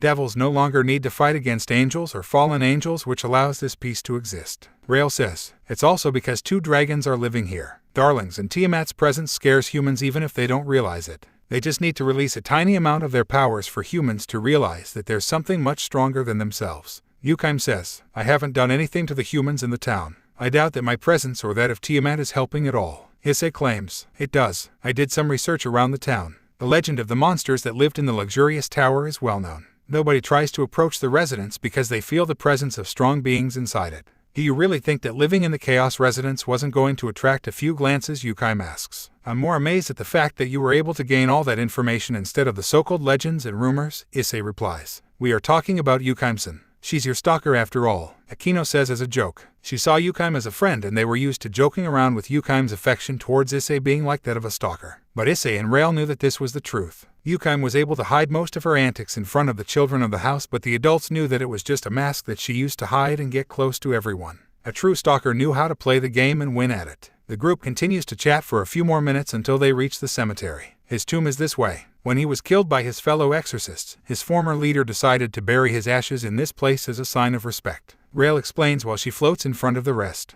Respect, you said? I doubt it. Cleria says. Her legs stop moving as the moment gets closer. Cleria feels the hand of Issei on her back. Come on, don't back away now. You need to do this and we're here to make sure you do what you're supposed to. He deserves this. Cleria raises her head and takes the first step. The rest of the group follows after her in silence. This was something personal for her after all. It doesn't take long for the group to reach the tombstone. Here lies Masayama Yageki, a protector of humanity and good friend. Cleria reads the scripture before she turns her sight towards Rail. Are you the one that cleans the tombstone? Rail shakes her head. There's a service that is paid by the taxes of the town. They come and take care of the tombstones on a regular schedule. Cleria turns back to the tombstone before she approaches it. Her hand touches the cold stone. A feeling of sadness starts to invade her. The flowers in her other hand fall to the floor. Masayomi, my love, our fate was so cruel. If only we had met at a different time. A few tears start to roll down her eyes. It takes several moments before she talks once more. Where is he? Cleria. His soul is not in heaven. Not in the purgatory or the other heavenly realms of the other pantheons. The Valkyries took his soul to Asgard. He is most likely another member of the Legion of Valhalla. I doubt that his memories exist after being reborn into an Asgardian.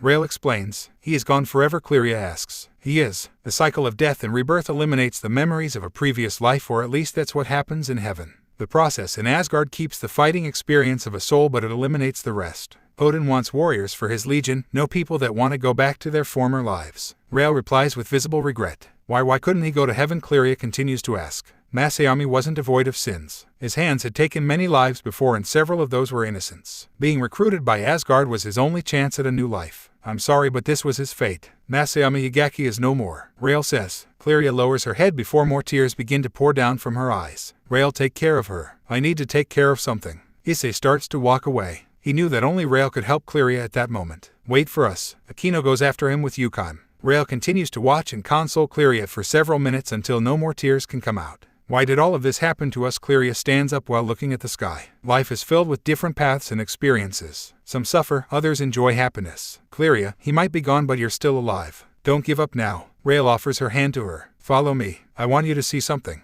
Cleria doubts for a second before she grabs it. Her eyes look back for a second to the tombstone of her lover. Masayomi. The pair walk for a few moments until they reach the place in which Issei is kneeling in front of a tomb. The pair watches as he prays for the deceased alongside Akino and Yukime. He is the Welsh dragon, but he was also a human just like Masayami. A human child that lost everything in the flames. Rail says, look at him and ignore the sharp teeth, the eyes, the tattoos, the power, and you will find a child like the rest. But he changed and became what he is today. Instead of giving up, he continues to move forward. Cleria's eyes are focused on Issei, but she is unable to say a word. You, me, almost everyone in our world has lost something at least once, and it hurts. The scars remain no matter how much time passes, but we shouldn't give up. Cleria, Masayami is gone, but that doesn't mean you have to live in the past. Remember him and appreciate the memories you got to have with him, but you need to continue to walk the path ahead of you. I believe that he wanted that for you. Rail turns her face to her and smiles. Cleria saw the smile of Rail and she couldn't look away or ignore her friendliness. Can I really move on from you, Masayami? Only the future will tell if that was possible. Several moments afterward,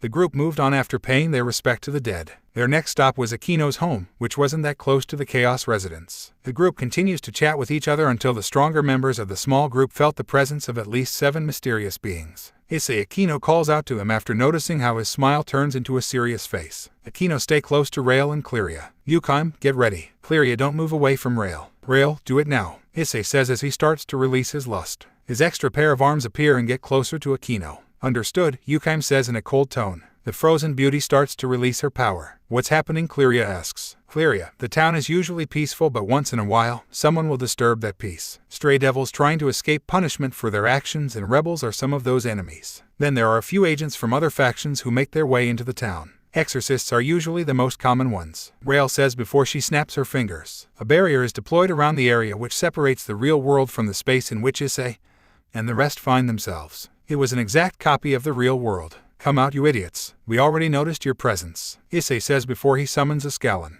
You have only one chance of getting out of here alive. The separate space was silent for several moments until 7 figures appeared on top of the building around the group. They were humans who were wearing uniforms of different Shinto groups. Shinto exorcists. They never learn. Yukime says, "Dragon, give us that child. We have no quarrels with you. We only want her," says one of the exorcists. He points his staff towards Akino. Akino's face turns angrier after hearing them. "Why can't you leave me alone? I haven't done anything to you. I even moved away from my hometown. Why must you continue to chase after me and my family? The Hanjima clan put a price on your mother's head and yours as well. The price continues to rise and there's no way in which we can ignore such a prize. Sorry girl, but money talks in this world," says another one of the exorcists. "Those bastards. They won't stop even after so many deaths." Akino looks at her pursuers. "How many more need to die until you understand that you won't get what you want? Are you forgetting how many other exorcists have died before you? Child, we won't fail like them. We are the best group from Kyoto and we won't fail like the rest," says the leader of the group. "That makes 21, Issei says." "What?" asks the leader. 21 times. The times that I have heard the same speech from every single one of you stupid Shinto exorcists. Winter, spring, summer, autumn, no matter the season or the day, you keep appearing like flies. I still find it amazing that after so many tries you haven't realized it." His eyes turn angrier and sharper. His hair starts to glow and get hot like lava. "I'm the Welsh dragon and none of you are ever going to get your hands on Akino Hanjima or the rest of her family. You can walk away or face certain death in this place. Choose your fate." Cleria watches this with amazement. His appearance and tone are not those of a child. His aura is too strong.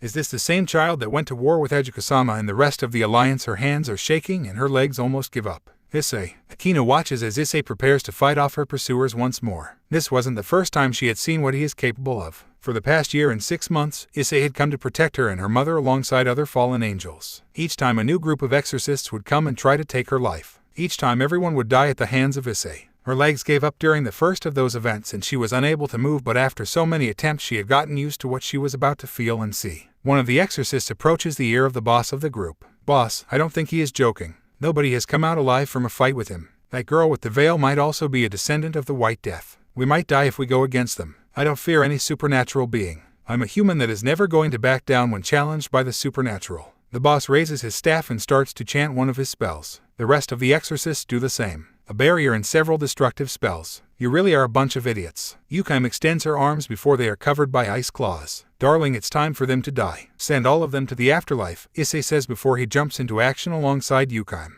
"You can't get through our barrier," claims the boss of the exorcists. "Idiots," Yukime thinks before she sees how Issei cuts the barrier with one single slash. "All of you are going to pay the biggest price of all," the dragon screams before starting the execution. Rail, Cleria and Akino watch as the Welsh dragon and the frozen beauty get to work. The screams of the exorcists are heard by the group. The exorcists try to fight back, but it is practically impossible for any of them to match their adversary's strength. The splashes the area and before long everything grows silent once more. Yukime's clothes are left clean while Issei's are completely covered in. His face shows anger and disgust for those that keep trying to gain a fortune by killing a child that hasn't done anything against the Hanjima clan. Akino's eyes can't look away from him. "How many more times are you going to protect me?" Issei turns his eyes towards Akino. "I'm tired of all of this. She doesn't deserve any of this." The boy puts his sword away before he cleans his face. "Akino, get ready. We're going to end this today." Akino's eyes grow wide. "Do you mean that? We're going straight into the Hanjima's clan home. Rail, call the rest of the alliance. I'm going to take care of this with or without their approval." Cleria grows pale after hearing his words. He has gone insane. Yukime smiles. "That's the determination that I like to see in you." Rail sighs. "Give me a few minutes." Sometimes peace is only obtained after beating some sense into the minds of your enemies. Deep within a mountainous area outside a certain Japanese city, a big and complex residence lay hidden within trees and several barriers that prevented many from entering the premises. The clan Hanjima called this place their home and major base of operation. A place where most of the family live, grow up, and are trained in the arts of Shinto exorcists. Many would never leave this place throughout their whole lives except for those working as exorcists, or those that get expelled due to different reasons. Nobody on the outside could ever hope to learn what was happening on the inside, and even those that ever got to exit the complex alive knew better than opening their mouths. It was truly a place filled with mysteries that anyone with curiosity would like to explore if given the chance, but our story is bringing us to this place, not for its mysteries but instead for a family problem that had been sparking the flames of anger between two sides. One of those sides was led by an old man. A man with defined values and expectations. A man that put the tasks of the clan and their holy connection to the Shinto gods above anything else. Suo Hanjima was a middle-aged man who was entering his later years. His long black hair was mostly white now and his well-defined muscular body was close to completely losing its former strength. During his youth, he was known as one of the best exorcists around the world due to the blessings he received from the Shinto gods. He was the leader of the clan for obvious reasons, but that didn't mean that all of his actions throughout the years were justified. We are the servants of the Shinto gods. We are the agents that will protect humanity, the chosen ones. If you can't follow the rules, the path of the Shinto exorcist, and traditions of the clan, then you are not necessary. His principles were simple and unrealistic, but he made sure that everyone followed them or paid the price. Not being able to use the techniques of the clan or not being blessed by the Shinto gods usually got someone expelled.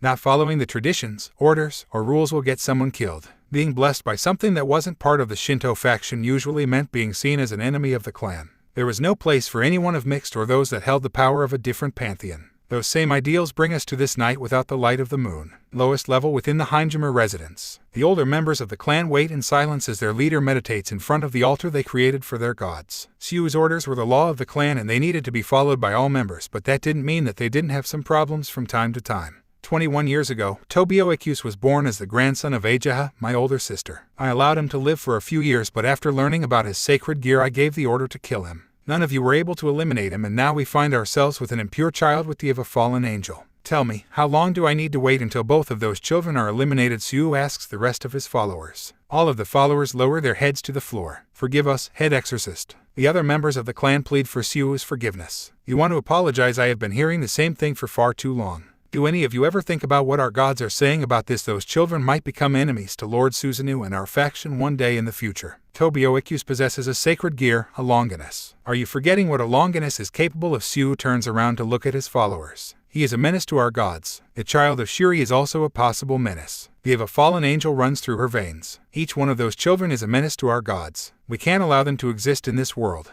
We know, head exorcist. We have put a price on the heads of both children and even the mother of the girl, but they have been protected by Grigori. Tobio has become a formidable opponent after so many years, and the girl and her mother are also being protected by the enforcer of the alliance. Huo Town is his territory, and he makes it impossible for any group to get their hands on the target. Our exorcists have been unable to kill them, admits one of older exorcists. So are you telling me that we should let them go? Can't you see the problem? One day those two will become enemies for our gods. We need to eliminate them now. We can't have any rebel elements that are associated with us. We have been blessed by the Shinto gods with the power of the vermilion bird. We are the ones chosen by the Shinto gods. We can't fail them. Suu raises his arms to the ceiling and the symbols that have been tattooed into his arms begin to glow. Flames start to appear around him before they begin to take shape. The massive sacred beast, vermilion bird, appears behind him. The bird flaps its wings while the rest of the exorcists keep their heads down. Us who have been blessed with this power should be the perfect servants of the gods. No impurities, no mixed, no other factions interfering with our sacred duty. We are the Heimjima clan, and any opposition to the clan's values and rules should be eliminated. Suu claims. Yes, head exorcist. The rest of the room claims. They needed to take care of this problem, but what they didn't expect was that the same problem was coming to knock on their door. First, they felt the massive presence of an enemy. Next, they heard the howl of a hound, and finally, they heard the alarms going off. The child has come. Tobio Ikyus has come, Suu screams before getting ready for the inevitable fight. Outside of the Heimjima residence, the guards of the residence watched as fallen angels, devils, and angels started to surround the whole mountain. Set up the barrier and keep them inside, says Uriel as he orders his troops. The angels start to use their powers to break the barriers that have been set up by the exorcists before setting their own barrier to trap them inside the mountain. We're going in, knock them out, and make sure to keep the casualties to zero. We're only here for the heads of the clan, Seraphal says as she descends alongside her troops. You heard the lady. The old heads are ours. Focus on knocking everyone else out, Barakil says while descending into the battlefield with Issei, Tobio, Lavinia, and Aquino. The troops start to move after hearing their orders while leaving the generals and strongest members behind. It doesn't take long for the first fights to take place around the whole residence. I've been waiting for this chance for far too long, Tobio says while cracking his knuckles. Jin, a small black pup who's sitting on his shoulder, starts to bark. Yes, Jin, it's time for us to take care of the old man. Tobai, keep your anger under control. There's no need for shed if we can come to a peaceful solution. Remember that, Lavinia says while descending next to him. I know, Lavi, but in case he throws the first punch I won't hold back, Tobio says with a smile. Not if I get to him first, Issei says. The Welsh dragon was already wearing his armor while he descended alongside the rest of the group. That makes 3 of us. Barakil joins the conversation. He had the guts of putting a price on my family's life, and there's no way I could ever forgive him. The rage was visible in his eyes, but he tried to keep it under control for the sake of Aquino. Aquino's eyes began to look around. She could see many exorcists fighting against the troops of the Alliance. Kill them all, the exorcists screamed as they tried to push back. The troops of the Alliance used their strength and powers to take care of the exorcists with ease, binding them with magic, freezing them, knocking them out by pure raw strength, invading their minds and putting them to sleep, etc. Many methods were at the disposal of the Alliance, and they were using them to their advantage. It didn't matter how many spells or tools the exorcists had at the moment. It didn't matter if they had a few spells that were effective against devils. The Alliance had the numbers and the methods to counter all of the arsenals of the Heimdall clan. It was a one-sided fight, and they should have realized as soon as they saw their barriers being taken down with ease. Aquino, let's go. We need to take care of this as fast as possible, Barakiel said while offering his hand to Aquino. The girl grabs the hand of her father. Yes, it is time to end this. Issei looked at this and smiled. Seraph, I'll take care of the troops. Once you are done, come and meet us. Let's hope that Adjuka and Tiamat don't take too long, Issei says before starting to walk alongside the others. Be careful, Seraphal replies before going back to the troops. Our group advances through the residence with minimal opposition. Stop them, some exorcist screamed while trying to stop Issei and the group. Leave it to me, Lavinia says before she uses her sacred gear. A 3-meter-tall ice doll that resembles a bride begins to rise from the ground. The temperature begins to drop due to its presence, and the clouds around the mountain begin to get affected by the presence of the doll. Freeze them, Lavinia orders her doll. The doll obeys the orders and starts to use its power to trap every exorcist in their path. Blocks of ice are left around their path as the group continues to approach their target. A tower stood out in the distance as the most distinctive and protected area of the whole residence. The stairs leading to it were packed with guards which told the group everything they needed to know. The path is clear for us. The old heads are in that direction. Can we be sure that he is going to show himself? Lavinia asks the rest of the group. He will, Tobio says. This is his home and there's no way for him to run. He has no other way out. Then let's get this done, Issei screams before advancing towards the stairs. His fists were enough to take care of all the obstacles in his path. Back with Siu and the old heads of the clan. They felt the massive power that was approaching their location. The whole area was shaking due to the fights taking place. We need to reach the surface. We can't allow our clan to be destroyed by Tobio and his allies, Siu said as he made his way up the stairs. Sir, this is suicide. We know that something else is alongside him. That power isn't the one that a human can possess. That power belongs to a monster, says one of his followers. So are you going to back down now? Siu turns around and faces the rest of the old heads. If any of you tries to back away from this confrontation, I will kill you with my own hands. As the servants of the Shinto gods, we won't show weakness. We won't betray their expectations. His eyes were burning with the determination that no other clan member could ever hope to match. He lived to follow the path of a Shinto exorcist. That same determination is what made him the leader of the clan and what had kept him in that position for so long. A truly unbreakable will that few humans could ever match. The other members shake their heads as a way of preventing their own deaths. Good, let's continue then. Siu continued to lead the group to the surface. The higher they got, the more they could hear the fights taking place around the whole complex. They lack any information about the state of their clan members, but they had hope in their skills. They believed in the strength of humans, but the reality is often disappointing. By the time they had reached the first floor of the tower, their bodies began to shake due to the lower temperature around the area. They also felt the strong presence of their adversary more clearly than before after reaching the first floor. Some wanted to go back, but none dared to back down after listening to Siu's words. Where are the guards? Siu began to look around the floor, but he found not even a single guard around. The howl of the same hound told him everything he needed to know at that point. They are outside. Let's go. Siu began to approach the doors. His hands felt the cold doorknobs. This kind of power he brought the witch with him, but this presence can't be hers or Tobio's. His eyes found the answers he was looking for as soon as he exited the tower with the rest of the old heads. The area was filled with unconscious bodies of guards. Some were trapped within cages of ice while others lay broken within the floor. His eyes noticed the 6 enemies behind the destruction of his guards. You finally show your face, head of the clan Heimjima. A single boy wearing crimson armor sat on top of one of the ice cages. There was no helmet covering his face, and this allowed him to identify the person behind the strong presence. You are the Welsh dragon. Those eyes, the eyes of a monster amongst the monster. You had the guts of stealing the face of the child that used to own that body. You're truly a monster, Siu says after seeing Issei's eyes. Issei doesn't look amused but decides to ignore the comment. Let's get to the point, old man. You and your whole clan have been pushing the boundaries for far too long. You put a price on the heads of Aquino Heimjima, Shuri Heimjima, and Tobio Ikyus. Agents of your faction have been attacking members of the Alliance for several years, and now we have reached the limit of our patience. You have 2 options, old man. You can accept our conditions, which include the elimination of any price tags on our members and a complete cease of fire between the Alliance and the Heimjima clan. Your second option is dying by our hands alongside every single one of those old heads. We can continue our discussion with the next head after your deaths. The boy points his finger towards them. The heads of the clan felt the killing instinct of each of their enemies. Siu went silent for a few moments before his mouth twisted into a grin. Barakiel's point of view. He heard him laughing. He heard every single word that came out of Issei's mouth, and yet he began to laugh. He won't back down. Peace was never an option when it came to him. Barakiel's eyes turn towards his daughter. Keep your eyes open, Aquino. This is going to be a lesson for the future. Barakiel cracks his neck. There are many kinds of beings around the realms. Some are reasonable, others are far too gone to be reasoned with. Sometimes peace is unattainable until you beat your adversaries. Barakiel begins to walk to the front of the group.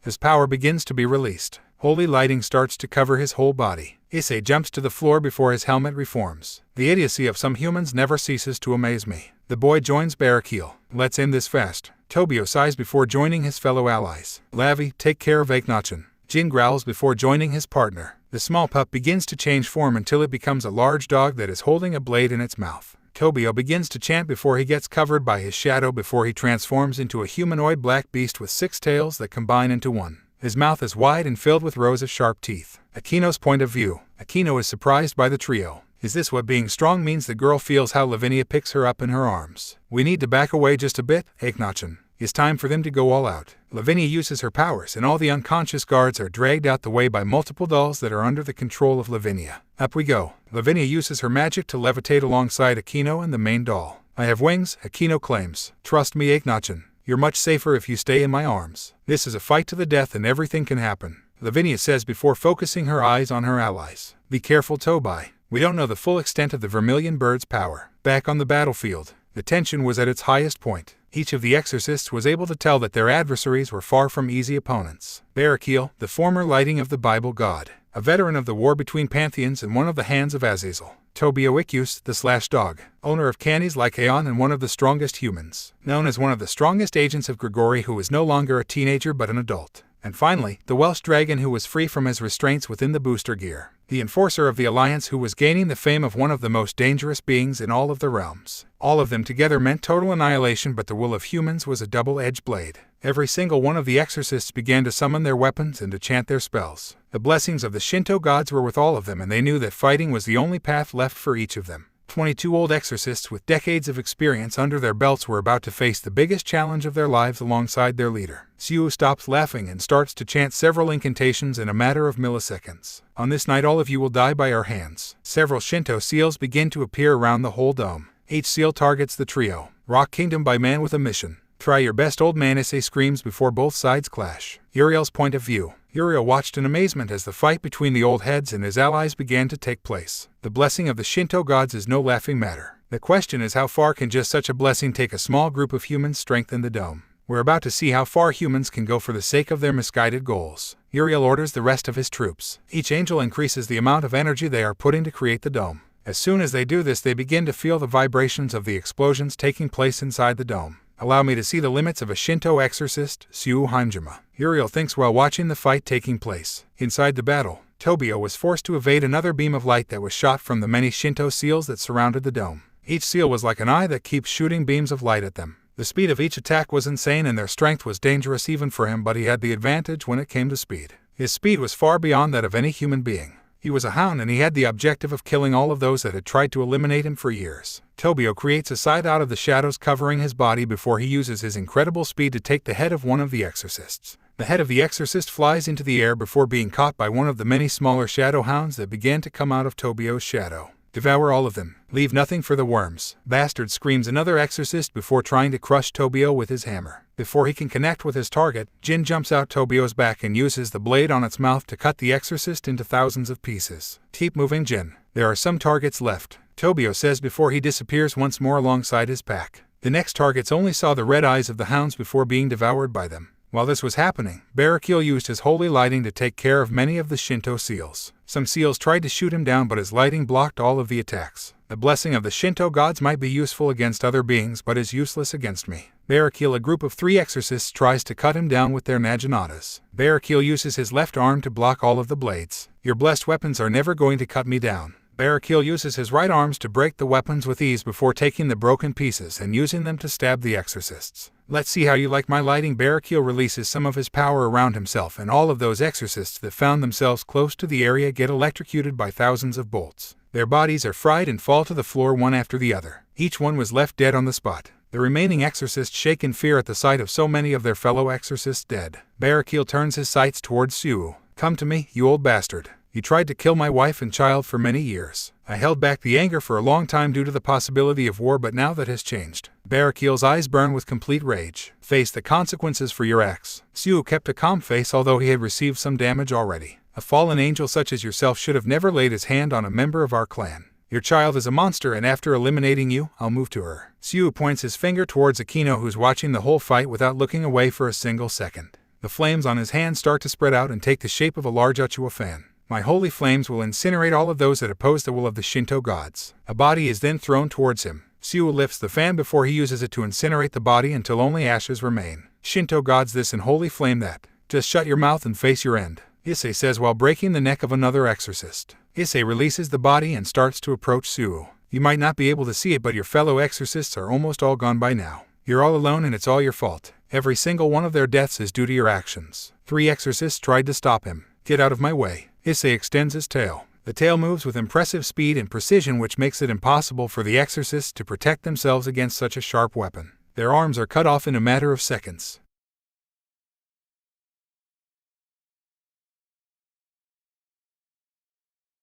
The remaining exorcists left standing are being pushed back very quickly. Their numbers decreased so much in a matter of a few moments. Their fear was noticeable, but they weren't going to give up yet. The remaining exorcists turn towards Siu and begin to chant several spells to buff the old man. The trio watches their actions with no signs of surprise or fear. They only felt anger towards this group of single-minded bastards. More boosting, it didn't work with any of you, and you think that Siu is going to make a difference, Issei says. They won't back down no matter how bad it looks, Ddraig, Barakiel says while he eliminates the remaining Shinto seals. Allow me to be the one to end your stupid lives. Attack and leave Siu to us, Tobio orders his hounds to end the job. The pack of hounds runs towards the remaining exorcists before they begin to devour each one of them. Yet, even with a pack of hungry hounds that is eating them alive, they keep chanting their spells. Avenge us, Siu. Let the divine judgment of the vermilion bird be the one to take these 3 down, the exorcists said with their last breaths. Siu stays silent for a moment. I will. With this old body of mine, I will pass judgment on the enemies of our clan. Siu then begins to chant one final spell as his last card. The symbols in his arms begin to spread out around his whole body. His skin begins to glow red while his bones are forced to realign themselves into new positions. My body is a servant to the gods. My body is a tool for their judgment upon the earth. My soul is theirs to do as they please. Hear my plea, vermilion bird, use my body as the avatar for your power. Eliminate all of those that go against the will of our gods. The vermilion bird takes shape behind him before it covers his body with its wings. A pillar of flame shoots towards the top of the dome.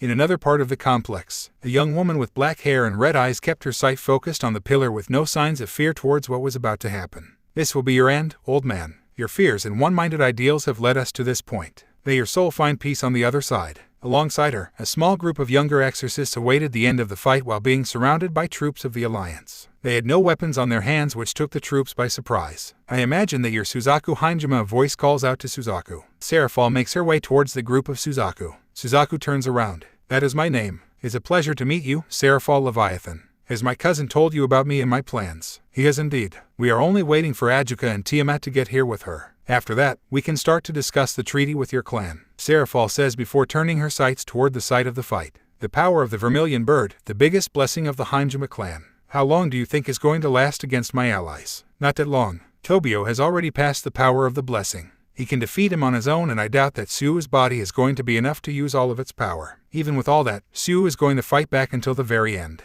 The real fight begins now, Suzaku says. The loud cry of a bird was heard by everyone in the area. The time for the second fight had begun. Meanwhile, the city of Lilith, Ajuka's office. Ajuka and Tiamat waited patiently for her arrival. They had been communicating with her for many months while trying to get her to join the alliance. Where is she? Ajuka asks. Give it time. We are the ones that need her more than what she needs us after all. Tiamat replies. Suddenly the lights around the room go out. The air begins to grow colder and harder for weak beings to breathe. A portal appears inside the room. A side exits it before Orcus appears alongside it. You're going to owe me one for this. Getting her out without being noticed wasn't that easy, Orcus says after exiting the portal. The Reapers move away from the portal and allows the other being to exit the portal. Her hair was brown and long. It started light at the top of her head and grew darker towards the tips. She had a young face, but like many other supernatural beings, that didn't mean that she was young. Her eyes were dark as night. Her right eye had a golden star while her left one had a golden skull. A dark crown sat on top of her head while a golden necklace hung from her neck with several silver skulls adorning it. She was tall and her body was very appealing, but an aura of death surrounded her. Her black dress was long enough to touch the floor. It had many golden drops that made it seem like the night sky. She was holding a small golden cage in her hand which had a small blue flame inside. You have gained my presence, members of the Alliance. You asked for my cooperation beyond what I already do for the supernatural beings and their souls. Be ready for the price you're going to need to pay in exchange for my active cooperation. A soul for another soul, one life for another life. He needs to pay for his actions during the war if you truly want me to join your alliance. Her voice was charming, but it also had the presence of her ruler. Tiamat lowers her head as a sign of respect. We are open to discuss the price for your cooperation, Queen of the Death, Ereshkigal, but we need your power at this moment. Please hear our words. The last surviving member of the Sumerian pantheon has made her appearance. The vermilion bird had disappeared, and in its place a single humanoid creature was left. Its skin was completely white with red Shinto symbols and bird features. Its hands and legs were replaced by clawed winged arms. Its 2 eyes had been replaced by those of a bird as well. The temperature was much higher than before, and the trio was able to tell that this wasn't the same old man that they were facing before. So, this is the trump card of the vermilion bird, sacrificing one's body to become an avatar of the bird's full power. Tell me something, Sue, if you can still recognize my voice. Who's the monster now, me who is the wielder of a Longinus, or you who has sacrificed his own life to protect a group of stupid ideas? Tobio asks the figure before them. The humanoid reacts to his voice. Sue starts to accumulate a hefty number of flames in front of him before he shoots a massive blast towards the trio in a matter of seconds. The blast is so big that it also reaches the spot in which Lavinia and Aquino found themselves before it continues and makes contact with the dome around the residence. The whole dome shakes after receiving such an attack, but even all that power wasn't enough to force Uriel and his troops to back away and lower the dome. The attack continues for a few more moments until Sue stops. The old exorcist looks around the area of the attack and his eyes widen in surprise. Impossible. Aquino's point of view. Aquino began to open her eyes after she had seen the attack that was coming her way. I'm alive, the girl asks after fully opening them. Yes, you are alive, Akhenaten, Lavinia says. Aquino looks around and finds that both of them are surrounded by a thick sphere of ice. But how that attack was massive. Lavinia giggles. Big is not always a sign of power, Akhenaten. You better keep your eyes on the fight. The true fight has just begun. Lavinia points her finger towards the battlefield. Aquino turns her eyes towards the fight. How strong is he? Back on the battlefield. Issei stood in the same place without a single scratch on his entire body. Using fire against me is a waste of energy, Sue, and even these ones that come from a sacred beast are worthless against me. Are you two alright? Issei asks his allies without turning his eyes away from Sue.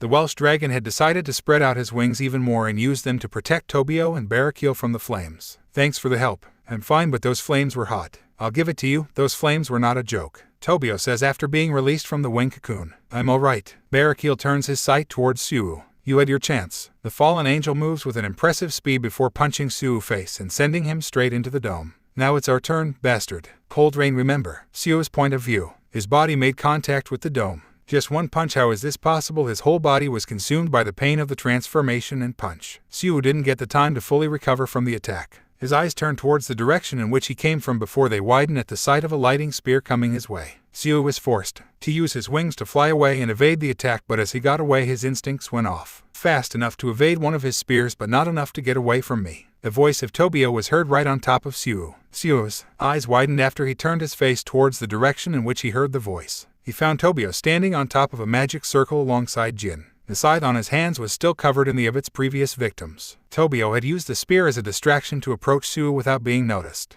The birdman tried to get away after seeing the slash dog, but he was too late to do that. His body was hit by several strong blows from the scythe and Jin. It hurts, this son of a whore is actually hurting me, Sue's mind screamed as he was attacked without any sign of consideration by Tobio. He tried to block, to counter with his powers, but he was unable to do it. He wasn't a young man anymore, and Tobio was far from a normal human. His only grace at that moment was the other ability of the whole transformation, which was stitching his body up at a fast rate, but that didn't stop the pain. His body was being stabbed and cut so many times that if it wasn't thanks to the Vermilion's bird power, he would be dead by now. Tobio and Jin kept attacking Sue as they descended into the wooded area below. Both hounds complemented each other and left no openings for Sue to attack. How does it feel? That ability might keep you alive for a while longer, but it won't save you from me. You send so many exorcists after me that I was forced to move several times to get away from them. You can't imagine how many nights I had to stay up while hiding from them, the pain I had to suffer because of you. Tobio. Sue screams his name. The birdman begins to charge his flames once. Oh, you're going to try that again. Then it is time for a switch. Ddraig. Tobio screams. Sue's ears detect the sound of an approaching enemy. His head twisted around while trying to find it, but the Welsh dragon was much faster than Sue's eyes. His face is grabbed by Issei. Issei's point of view. You want to implode once more? Then let me show you how to do it. Issei drags Sue alongside him into an area that is separate from the rest of the residence. Sue's face is driven into the ground by Issei with all of his strength. The old man feels the difference in power and his instincts are telling him to run away from the child that is keeping his head on the ground. You like blowing things up, then allow me to show you the difference between you and me. Damn it, let me go. Yubisiu screams while trying to get away from Issei's hold. I'm going to kill you. His powers keep accumulating like a time bomb. A magic circle appears on top of the pair. Issei starts to release his normal flames, which start to accumulate on top of him before they take the shape of a massive dragon's head. Elsha, thanks for this spell. Issei raises his free hand towards the sky. Devour everything on your path. Let your endless hunger be satiated by the of my enemies, gluttony of the dragon. The angels react very quickly and move their barrier to contain the inevitable explosion that is coming and prevent it from reaching the rest of the residents. The massive head approaches the ground before it opens its jaws and bites down on the whole area. A few seconds go by before the explosion takes place. Seraph's point of view. Adults and children of the clan keep their eyes glued to the explosion while being held down by the troops of the Alliance. The fear in their eyes, the trembling in their bodies, and their survival instincts telling them to run away from this place was proof enough of their despair. The explosion made it even worse. That one was surely our dearest enforcer. I appreciated the fact that he knows how to keep his powers under control, or this whole residence would have been ashes by now. Seraphal turns her sight towards the adults of the clan. Seraphal puts her two index fingers very close to each other. Your whole clan was this close to being eliminated if it wasn't for the rest of the Alliance talking to him down when it came to his initial approach. He is reasonable, but even his patience has a limit, and your clan actions have been pushing it into dangerous territory. The members of the clan shake in fear while listening to Seraphal.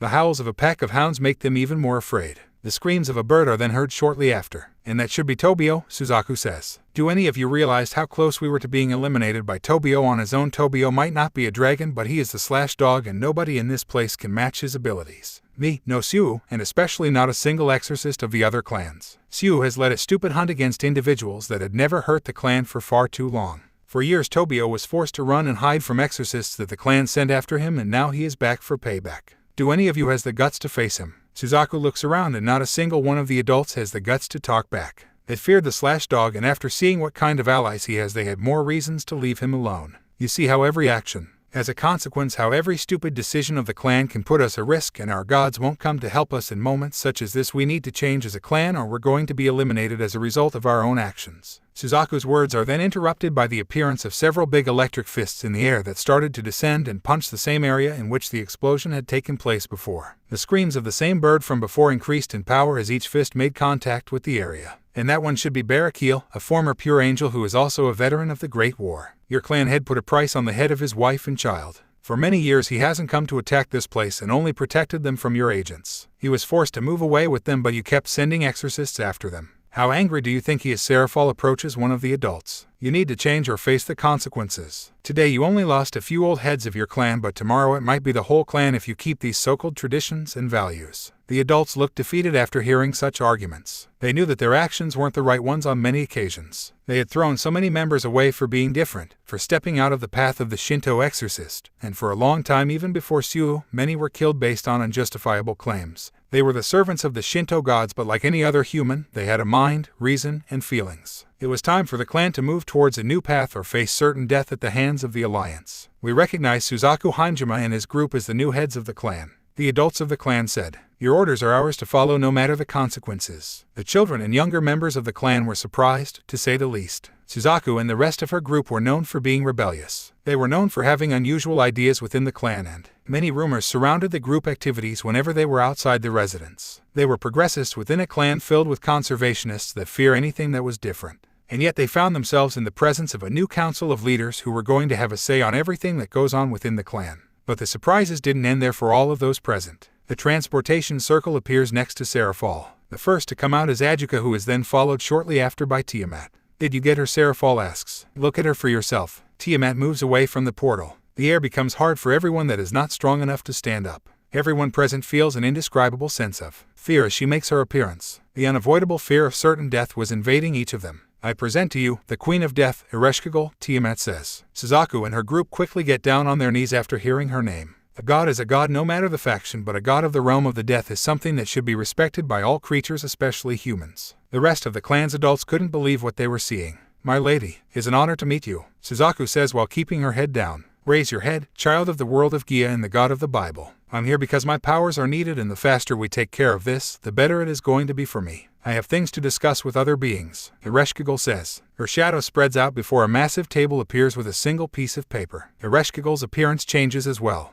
Her body becomes a black skeleton that lacks any skin or organs. Her eye sockets had golden flames now which acted as eyes for her. Now, let us discuss this lethal contract. All of the representatives should come up to the table and take a seat. Be mindful that until the contract is not completed, nobody can stand up. So, come and take a seat on my table. Ereshkigal moves towards the table before sitting down. Adjuka, Tiamat, and Seraphal begin to move while Suzaku has to take a few deep breaths. Stay down and leave it to me. All of the adults of the clan should keep their voices down. Be mindful of who is present among us. Suzaku stands up and walks towards the table. As soon as she takes a seat alongside the others, her body shakes. Suzaku feels how an invisible hand reaches out into the deepest part of her body before grabbing her soul. Deep breath, Suzaku. Keep your head calm and everything is going to be fine. This is for the sake of the clan. Lady Ereshkigal, we are missing a representative from the heaven side and the fallen angel side. Can you give me just a second so that I can make a call? Tiamat asks. I allow this. We have the whole night. Ereshkigal turns her sight towards the site of the fight. Eyes of mine, show me that which lies beyond.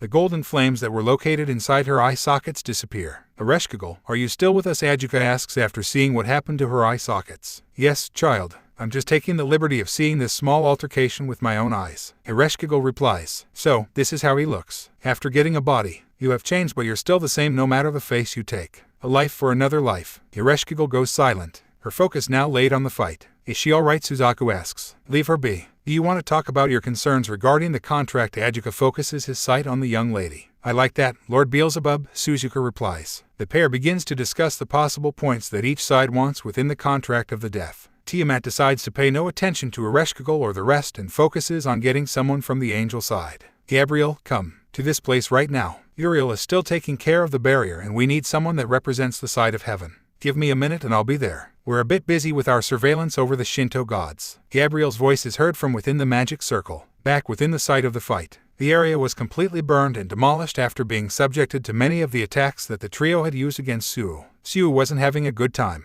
This was far from being a fair fight and he knew it, but he wasn't about to give up. His body was being demolished by the trio and even with his regenerative ability, he was having a hard time countering these three opponents at the same time. They held the advantages in many areas of the fight, but Suo's determination was bigger than many humans. His body was kicked into the air by Issei before Tobio closed the distance between them and delivered a series of slashes across his whole body with the help of Jin and the rest of the hounds. Screamed in pain and tried to use his wings to get away from Tobio. You're not getting away, Suo, Barakil says before delivering a spinning kick which is covered in holy lighting right into Suo's area. The body of the birdman is driven into the ground once more before being submitted to even more pain. Issei wasted no time approaching Suo as the birdman was getting up. All of this is your fault. People like you are the ones that lead to stories like mine. You take the future of children like Akino because you deem them as enemies without a justifiable reason. Issei attacks the old man with burning rage in his eyes. Formless style, fake technique number 0, assault of the beasts. Issei's body starts to move even faster than before and his moves become more animalistic as they copy the actions of several supernatural beasts.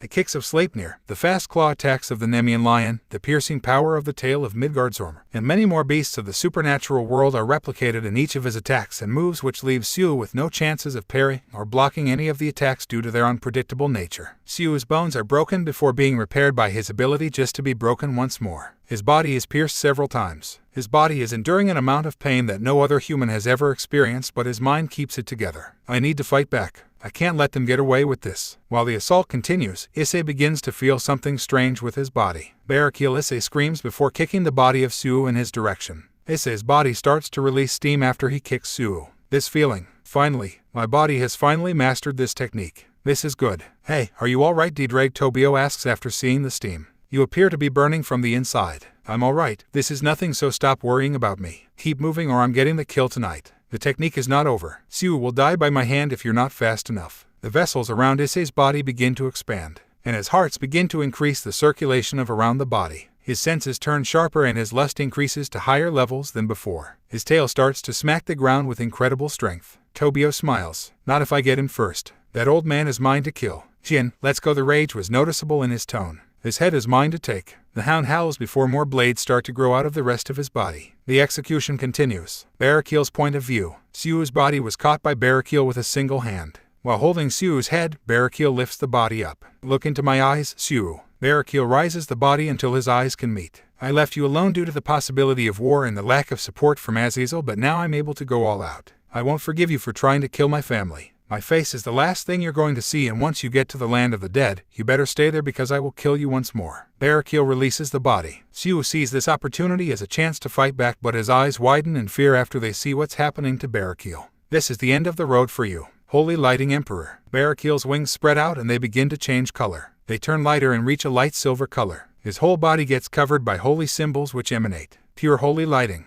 On top of his head, a crown made out of holy lighting stands as a sign of his technique. An angel that let go of its purity, will show you the true consequences of trying to touch my family. No god can save you from me. Siu smiles and lifts his right hand. I'm going to kill all of your. Siu's words are stopped right there. A fist pierces his, and before long his body receives a massive electric discharge. Barracuda pulls the fist out. Siu's ability starts to repair the damage. Then the barrages of jaws, hooks, and uppercuts, broken teeth, and start to fly in all directions as the attacks connect with Siu. Boxers are known for having some of the strongest fists around, but Barracuda punches were true weapons of mass destruction. Each fist that connected with Siu's body caused hefty damage to the old man. Damn it, I'm not going to let you do whatever you want with me. Siu envelops his claws with the sacred fire of the vermilion bird before he tries to cut Barracuda down. Barracuda evades it with ease and counters once more with a left hook straight into Siu's face. Your attacks will never reach me, bastard, Siu screams before attacking once more. His flames start to go out of control, but Barracuda doesn't back down. The area gets covered by flames once more. We are also here. Let us join in, Tobio said as he and Issei join the fight.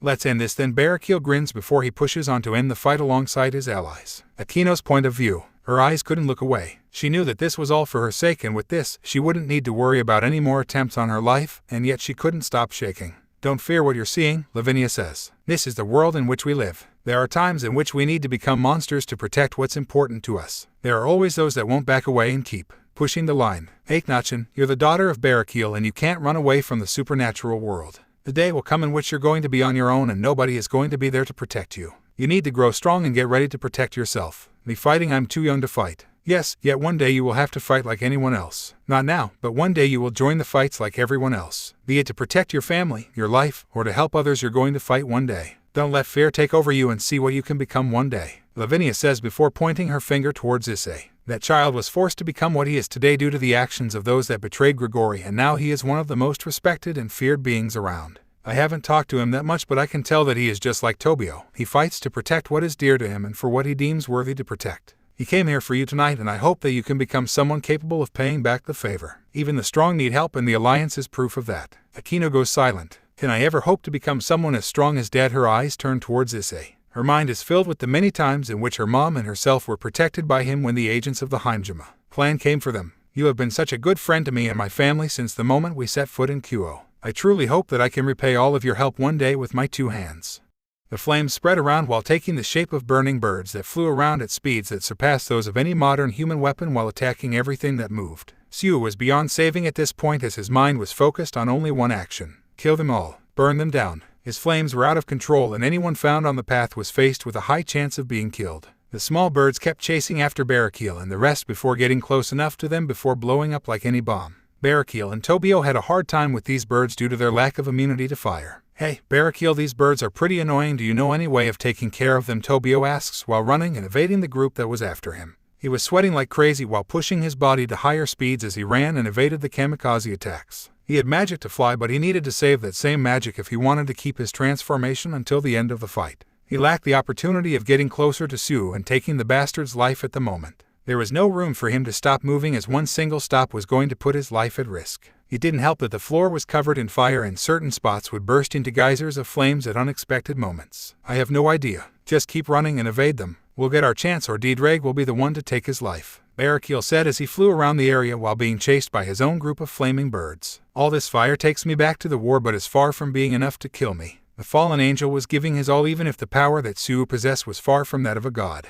His wings were keeping him away from the explosive birds. As he flew around, his eyes darted towards Siu and Ddraig, which were exchanging attacks in the hottest part of the area. Their bodies were barely visible as they were engulfed within a tornado of kamikaze birds that kept blowing up one after the other. Come on, Ddraig. Damage him enough. There has to be a limit. Barracuda wanted Siu's head, but that regeneration ability was an annoying one to deal with. They needed to take care of it before getting the chance of ending Siu's life. Issei's point of view. The others were having a hard time due to the flames, but his case was far different. His body moved with ease through the flames and explosions as his body wasn't affected at all. The birds kept hitting his body and exploding right next to him, but he was completely unaffected as his body kept moving through them like Suo was doing. His eyes were shining with an incredible lust as the assault against Suo continued. The old man had become a bit faster since the start of the fight, and he was becoming faster and even capable of evading a few of his attacks, but a few didn't mean that much if out of 100 attacks he was only able to evade 2 without a chance to do any damage to his opponent. The armor of the Welsh dragon was tougher than his claws, and there was no way in which he would obtain the strength that Shiva, who was able to damage it, had.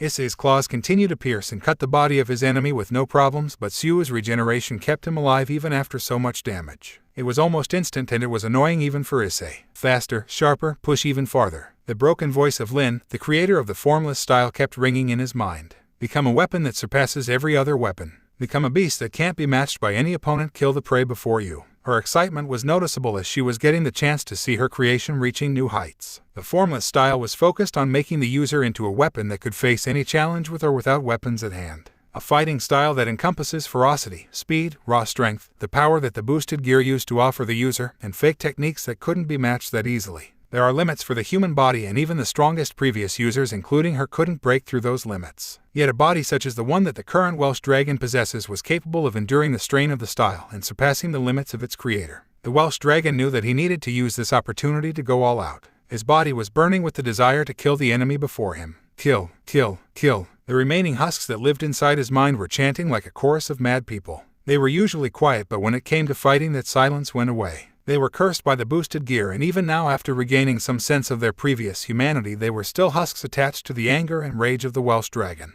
A reminder of his sins that won't go away for the rest of his existence. I hear you loud and clear. Then let's go beyond once more. Infinity. The robotic voice is heard by Suo. His eyes widen as the jewel in the center of Issei's body starts to shine brighter. What is this? His body begin to shake to his core after feeling the increase in power. Issei was already a mountain before him. From the beginning, he felt scared, but now after the activation of the ability, the difference was even more visible than before. His senses started going off as they screamed at him to get away, to escape from this place, and yet his pride as a human prevented him from backing away even with no chances of winning. Welsh's voice is cut short as his face receives a kick that lifts him up into the sky. What? His body doesn't have time to process as he is then hit by a series of attacks that he is unable to track down. Left, right, how? Why is he faster than before? Suo asks himself while looking for Issei. The Welsh dragon was moving at a speed that was too fast for Suo. After images surrounded him as Issei moved around, his body was being attacked from all sides. His internal organs bleed and shake violently as each area of his body was hit with monstrous strength that was far higher than before. His lungs started to lack air. His heart was having a hard time pumping.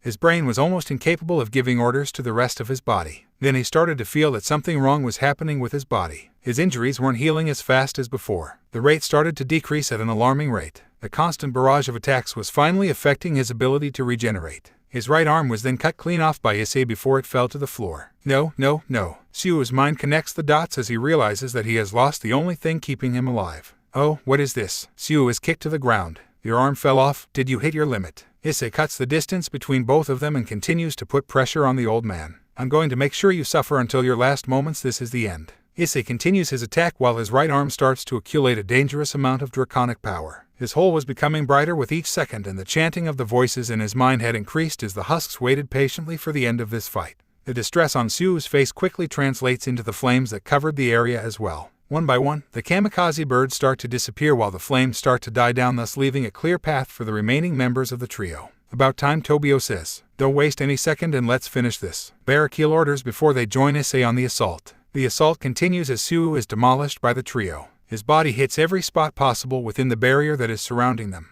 The angels watched with no expressions on their faces as they awaited the end of this execution. All sins will be paid at some point. All actions have consequences. Suo Hanjima, tonight the enforcer will end your life. The hands of the angel united and each one starts to pray for the soul of Suo. The voices of the angels resonate with each other as Suo's life gets closer to its end. Each attack is worse than the one before. Each breath is harder to take. His body is unable to block, evade, or even fight back. No, I can't die here. I'm Suo Hanjima. I need to push back, Suo told himself as he held onto his pride and determination as a human. Fire stance, final. No, you don't. This is your end. Tobio stops right before Suo's body. His hands stretch out forward before the head of a black hound takes shape. Jin is nowhere to be seen while this attack is charging. Here is my final gift, Black Hound Cannon, Shadow Bullet. Tobio's transformation dissolves and the only thing that remains is the cannon around his arms. A black projectile starts to take shape. An impressive amount of energy is accumulated within seconds that no human would be able to control under normal circumstances. Uriel, bring the barrier down, Barakiel screams. He knew what was about to happen.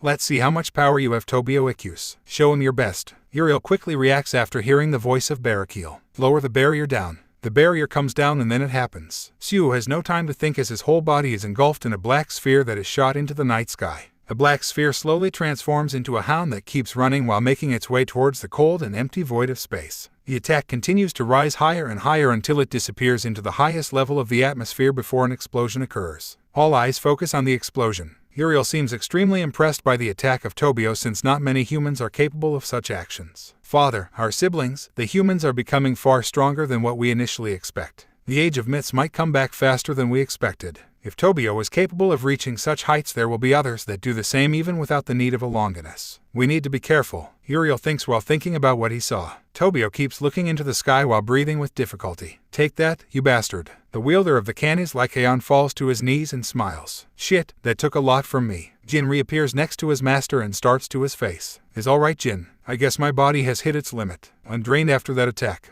Tobio says. Lavinia and Aquino approach the trio. Lavinia lets go of Aquino and rushes in to hug Tobio. You did good, but you need to remember the limitations of your body. We're humans, not angels or other supernatural beings. I know. Tobio's eyes turn towards Barakiel and Issei. Both had their eyes focus on the direction of the explosion. He's alive, isn't he? Yes, the bastard barely survived. I can still feel the power of the vermilion bird. We need to finish it. Issei replies before he turns his sight towards Barakiel. I'm ready when you are. My arm is ready to finish him. Barakiel smirks. So is mine. Let's finish the job. Barakiel turns to look at his daughter. Keep your eyes on me, Aquino. This is my true power, and with a lot of training you might reach it one day. The lighting around his left arm becomes stronger and brighter. The shape of his whole arm becomes wider and bigger, thus symbolizing his past is the left hand of God. This hand is the one that judges, this hand is the one that executes the will of the Father. It no longer hears the voice of the Lord, but its power still exists within me. Let's do this, Ddraig. Aquino watches as both men stand next to each other. The left hand of God is bright as the sun, and the right hand of the Welsh dragon which burns hotter than any star. Both men spread their wings and flew head-on towards the area in which Siu was still holding on to life. Dad, Issei-san. Young Aquino kept her eyes on the pair as they flew towards the end of this fight. Siu's point of view. Everything looked so small from this place. The exosphere was cold and devoid of air, a place that most humans wouldn't reach due to the limitations of human technology at this point. No human could survive in this place without a spacesuit, oxygen, and spaceship, but Siu was a different case. His body wasn't that of a human at this point due to the power of Vermilion Bird, but all that power wasn't enough to defeat the trio. Tobio was the weakest one of the three, and yet he had left him in such a miserable state. His whole body was filled with many cuts, and the explosion had taken his wings and legs. His only arm was barely attached to his torso. Is cold, so cold, I can't move, is too painful. Siu tried, but his body wasn't responding. Is this really my end, left alone in the emptiness of space while waiting until my heart stops beating? Has Susanoo-sama forsaken me and the clan? As he laid there, he started to reflect on his life. The actions he had taken throughout his whole life, the sacrifices, the cruel decisions, the happy times, every single one of those memories came rushing in as he awaited the end. But then his eyes noticed two lights approaching his position with incredible speed. So, you came to finish the job. Aha, even now in my decrepit state you consider me a worthy enemy of your attention. Siu smiles and pushes himself once more. I feel no shame about my actions, bastards. My clan will continue even after my death. I am Siu Heimjima and I will face you until the end. Siu raises his arm and starts to accumulate his remaining energy into one attack. Both men increase their speeds and continue to approach their target. Siu shoots his final attacks towards them. A massive fire breath flies towards the pair, ready to erase them from existence. No, you don't. Barakiel, behind me now. Issei faces the bird head-on. His body is then engulfed in pure draconic energy before extending itself towards Barakiel. Do it, Ddraig, Barakiel screams before placing himself behind Issei. Siu watches as the bird engulfs the pair before blowing itself up. Seconds go by, but instead of two dead bodies, he watches as both come out unscratched from the explosion.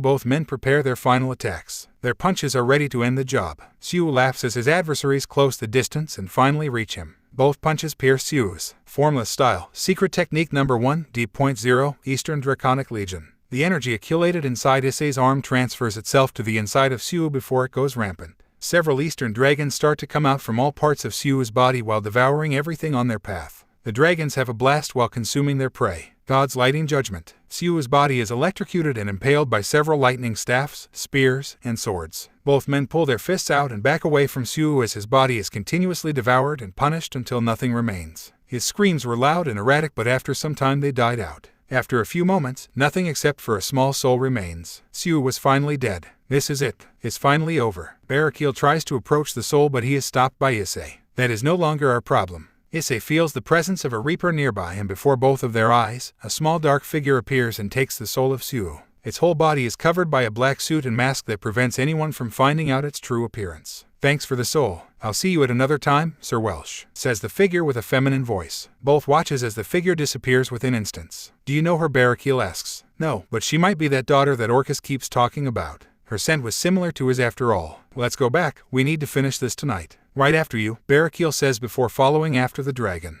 The fight was finally over. Meanwhile, Suzaku Heimjima. Suzaku was calmly discussing the conditions that each side wanted on the treaty when her arms started to burn. Several tattoos appeared all over them as the power of the vermilion bird moved on into her. Suzaku bites her lips as the pain becomes almost completely unbearable. After a few moments passed before she was able to move them after the pain died down. Is that the same power that Siu has? Ajuka asks. Head. The vermilion bird is inherited after the passing of its previous user. The clan looks for the next user amongst its members and trains them. I had a great affinity with the bird, but Siu didn't want me to be trained since I didn't match his expectations. It is going to be a long time before I'm able to use all that power, and even then, I doubt that I will get the chance. There's a high chance that they will take this power away after what we're about to do. Suzaku admits. You have to do what is necessary for your clan. Compromising and finding new allies is what we all need to do in this age after so many conflicts. We all need to change for the sake of the future. Ajuka says. Yes, we do. Suzaku looked at her fellow clan members and she could see the sadness in their eyes. They had lost Siu. Although she didn't feel anything towards the man, the rest of the clan was a different case. They were going to be angry and sad for a long time, but she had hope for them changing and supporting her actions. Suzaku. The voice of Tobio attracts her attention. It's finally over. It is, Tobio. Suzaku watched as Tobio came into view with Lavinia and Akino.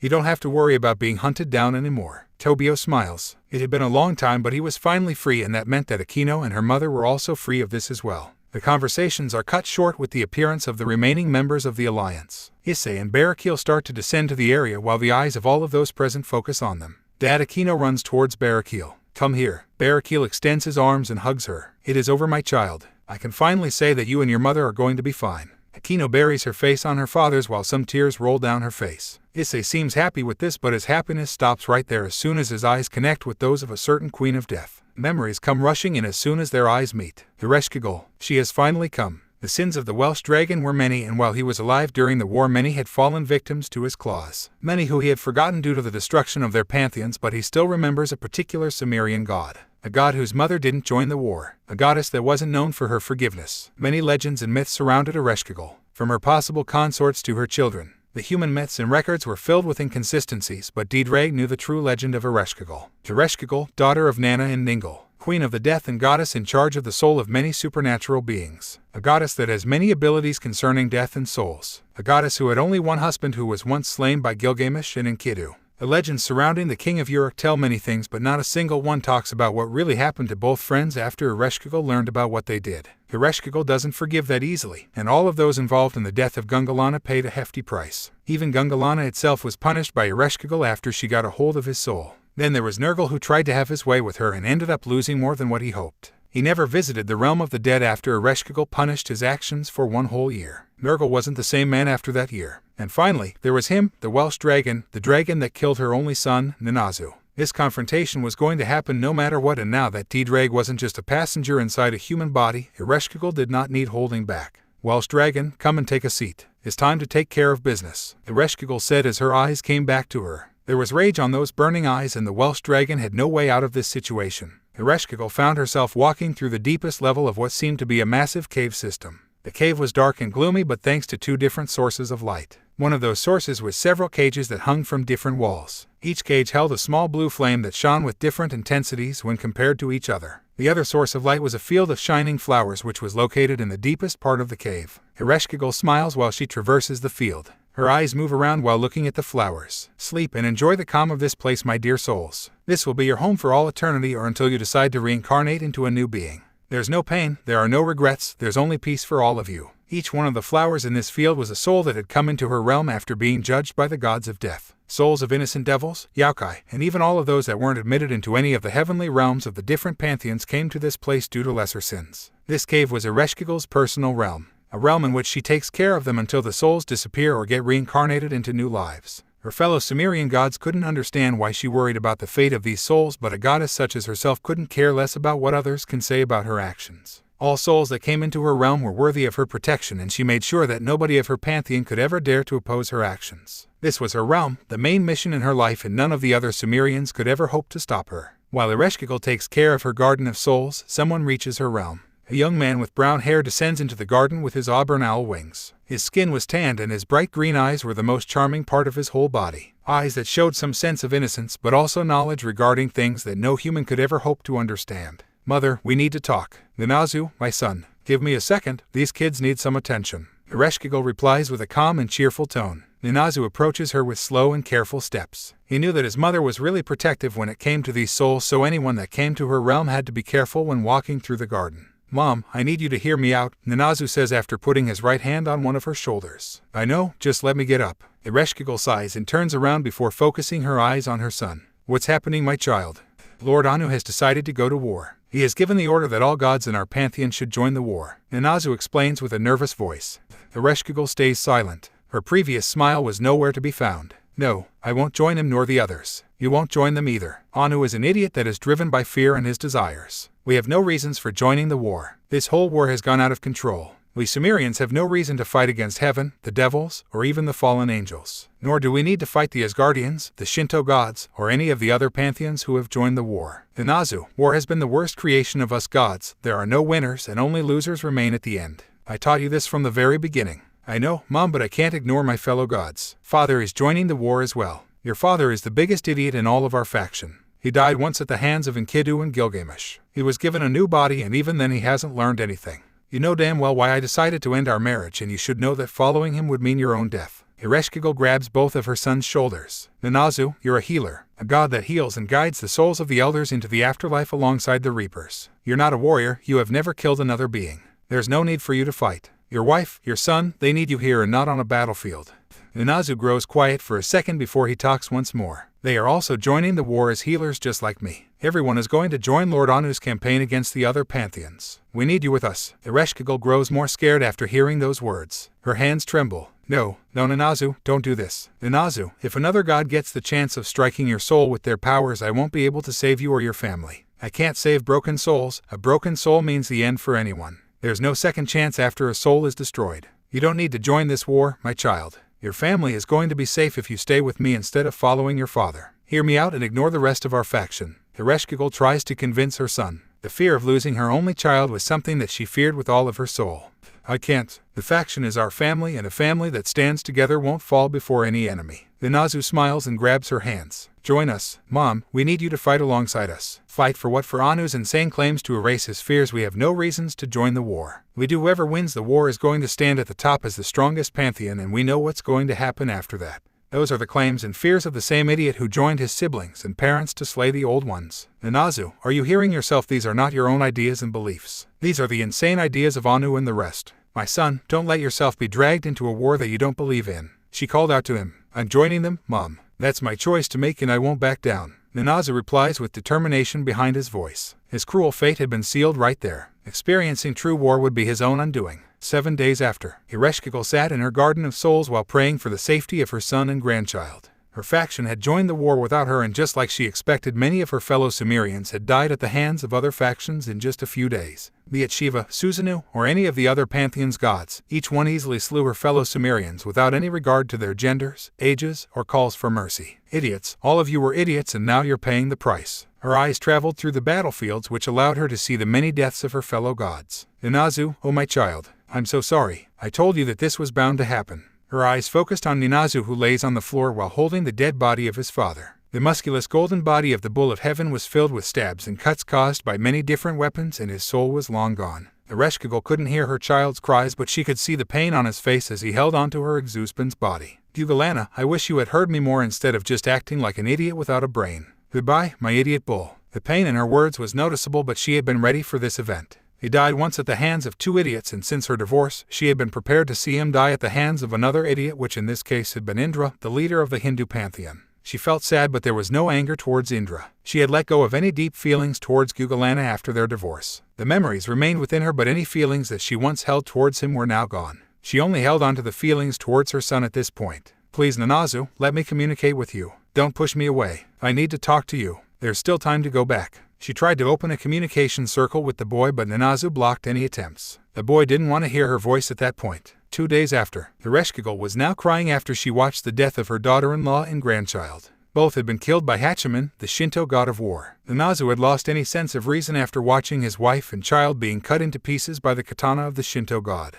The child of Ereshkigal took a broken spearhead and threw himself at the god alongside Anu and other of his fellow gods while disregarding his own security. The fight wasn't long, but that didn't take away from its impact, as in the end Anu and the others watched as Nanazu lay on top of Hachiman's body while he stabbed the body continuously while crying with an unmeasurable amount of anguish and pain. I'm sorry, my child. I told you, I tried to stop you, but you chose to ignore me. Please come back to me. There's nothing else for you on that battlefield. Come back to me, my son. Please come back to your mother. The Ereshkigal pray for the salvation of her only remaining family member. 3 days after, one Metallica, Nanazu was walking through a battlefield that was filled with the corpses of many gods and supernatural beings. Alongside him, there were many of the remaining Sumerians' gods. The land of the dead, the different levels of the underworld besides the first ones, were all in similar states. As the war continued, the deaths increased and the rage on all sides did as well. The reasons for their fights were slowly disappearing from their minds as rage and revenge became their main driving forces. All pantheons were slowly being driven mad with revenge towards the rest of the sides of the war. Very few could actually remember why they even joined the war in the first place. Nanazu wasn't different either at this point. He was alive, but was this a good thing? His hands were filled with the of his family. He tried to save them, to protect them, but all was for nothing.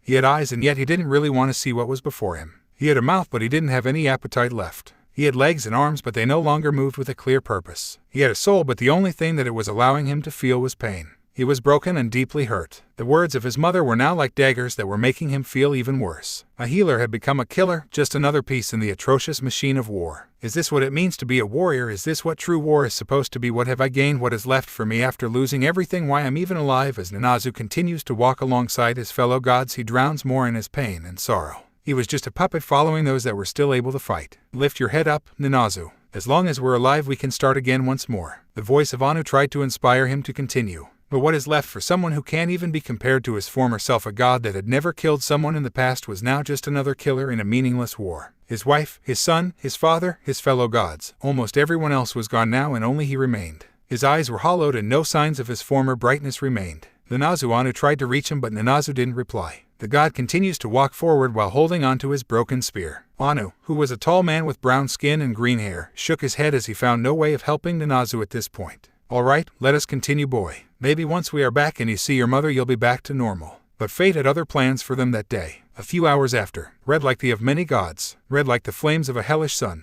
a color he had seen many times since they had joined the war. Nanazu was laying on his knees right before a creature that many knew and feared due to his might on the battlefield. The Welsh dragon had appeared before the Sumerians and their adversaries alongside the vanishing dragon just before a fight broke out. It didn't take long for both dragons to eliminate all of those that tried to fight back against them. The corpses of his fellow gods are now laid in pieces around both dragons. Their claws and teeth were stained with the of the gods that had the guts of facing them. It was a complete massacre, and there was no way of sugarcoating it. Even Anu, who was their leader, was nothing more than another pathetic adversary before both of these dragons. Now, Nanazu found himself as the main focus of Ddraig's green draconic eyes. He was the only survivor, and he lacked any way of fighting back. Not even the powers of Anu were enough to face both Emperor's dragons at the same time. Ddraig, finish him off, and let's move on. We need to drive all of these bastards away from our battleground, Albion said as he cleaned his claws, which were stained by the of the different gods he had killed. I know, give just a second. Ddraig got closer to the small figure of Nanazu. What are you doing here, child of Ereshkigal? Your mother is not a fighter, and I thought that you were just like her. Death god shouldn't take sides when it comes to affairs between factions, so tell me, what is a healer and death god such as yourself doing here? War is no place for someone like you, and this specific war is far from being righteous. Nanazu stood silent as he looked into the eyes of the dragon before him.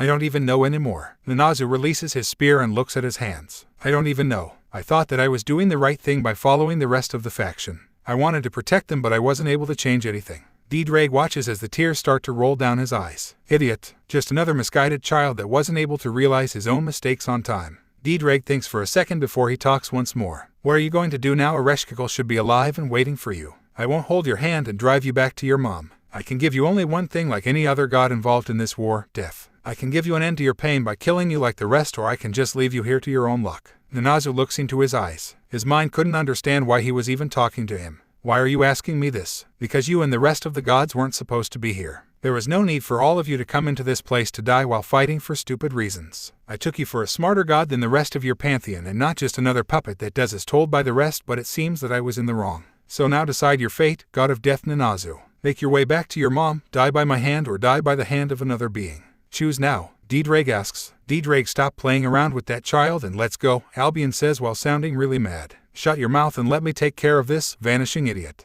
Nanazu, decide now, Ddraig asks once more. Nanazu is completely silent. His mind is filled with doubt and regret over his actions. Why couldn't he listen to Ereshkigal? Why didn't he keep his son and wife away? Why? Questions kept forming within his mind until one choice formed. Kill me, end my pain. Let me rest and vanish into nothingness, Welsh dragon. I can't live like this, so make sure that nothing remains of me. I ask this of you, so please don't let my soul ever go back to mother. I can't face her, I can't do it. His eyes show no sense of sanity or any driving force. Just complete anguish remained in them. Ddraig shows no emotion or reaction, but deep inside him, he felt disappointed in the man before him. He wanted a different answer and yet he got a disappointing one instead. Very well, Nanazu. I'll bear this sin and give you what you want. I'll face your mother when the time comes. Thank you, Welsh dragon, Nanazu says before closing his eyes and lowering his face. Ddraig opens his mouth up and bites down. He devours Nanazu while splatters the area. His draconic powers made it sure of absorbing Nanazu's soul until nothing remains of it. Not even a memory, not even a shard of his soul remained. Pathetic. Several god souls had been destroyed by him since they began to hunt down the gods that were interrupting their fight, and Nanazu was just another one in the list, but he felt annoyed at the fact that this child had chosen the easy way out instead of facing his actions. After a few moments, the deal was done and Ddraig stood in silence. Why did you help that child? Ddraig, Albion asks. Shut your mouth and let's go. Other gods need to be killed before you and I can continue with our fight.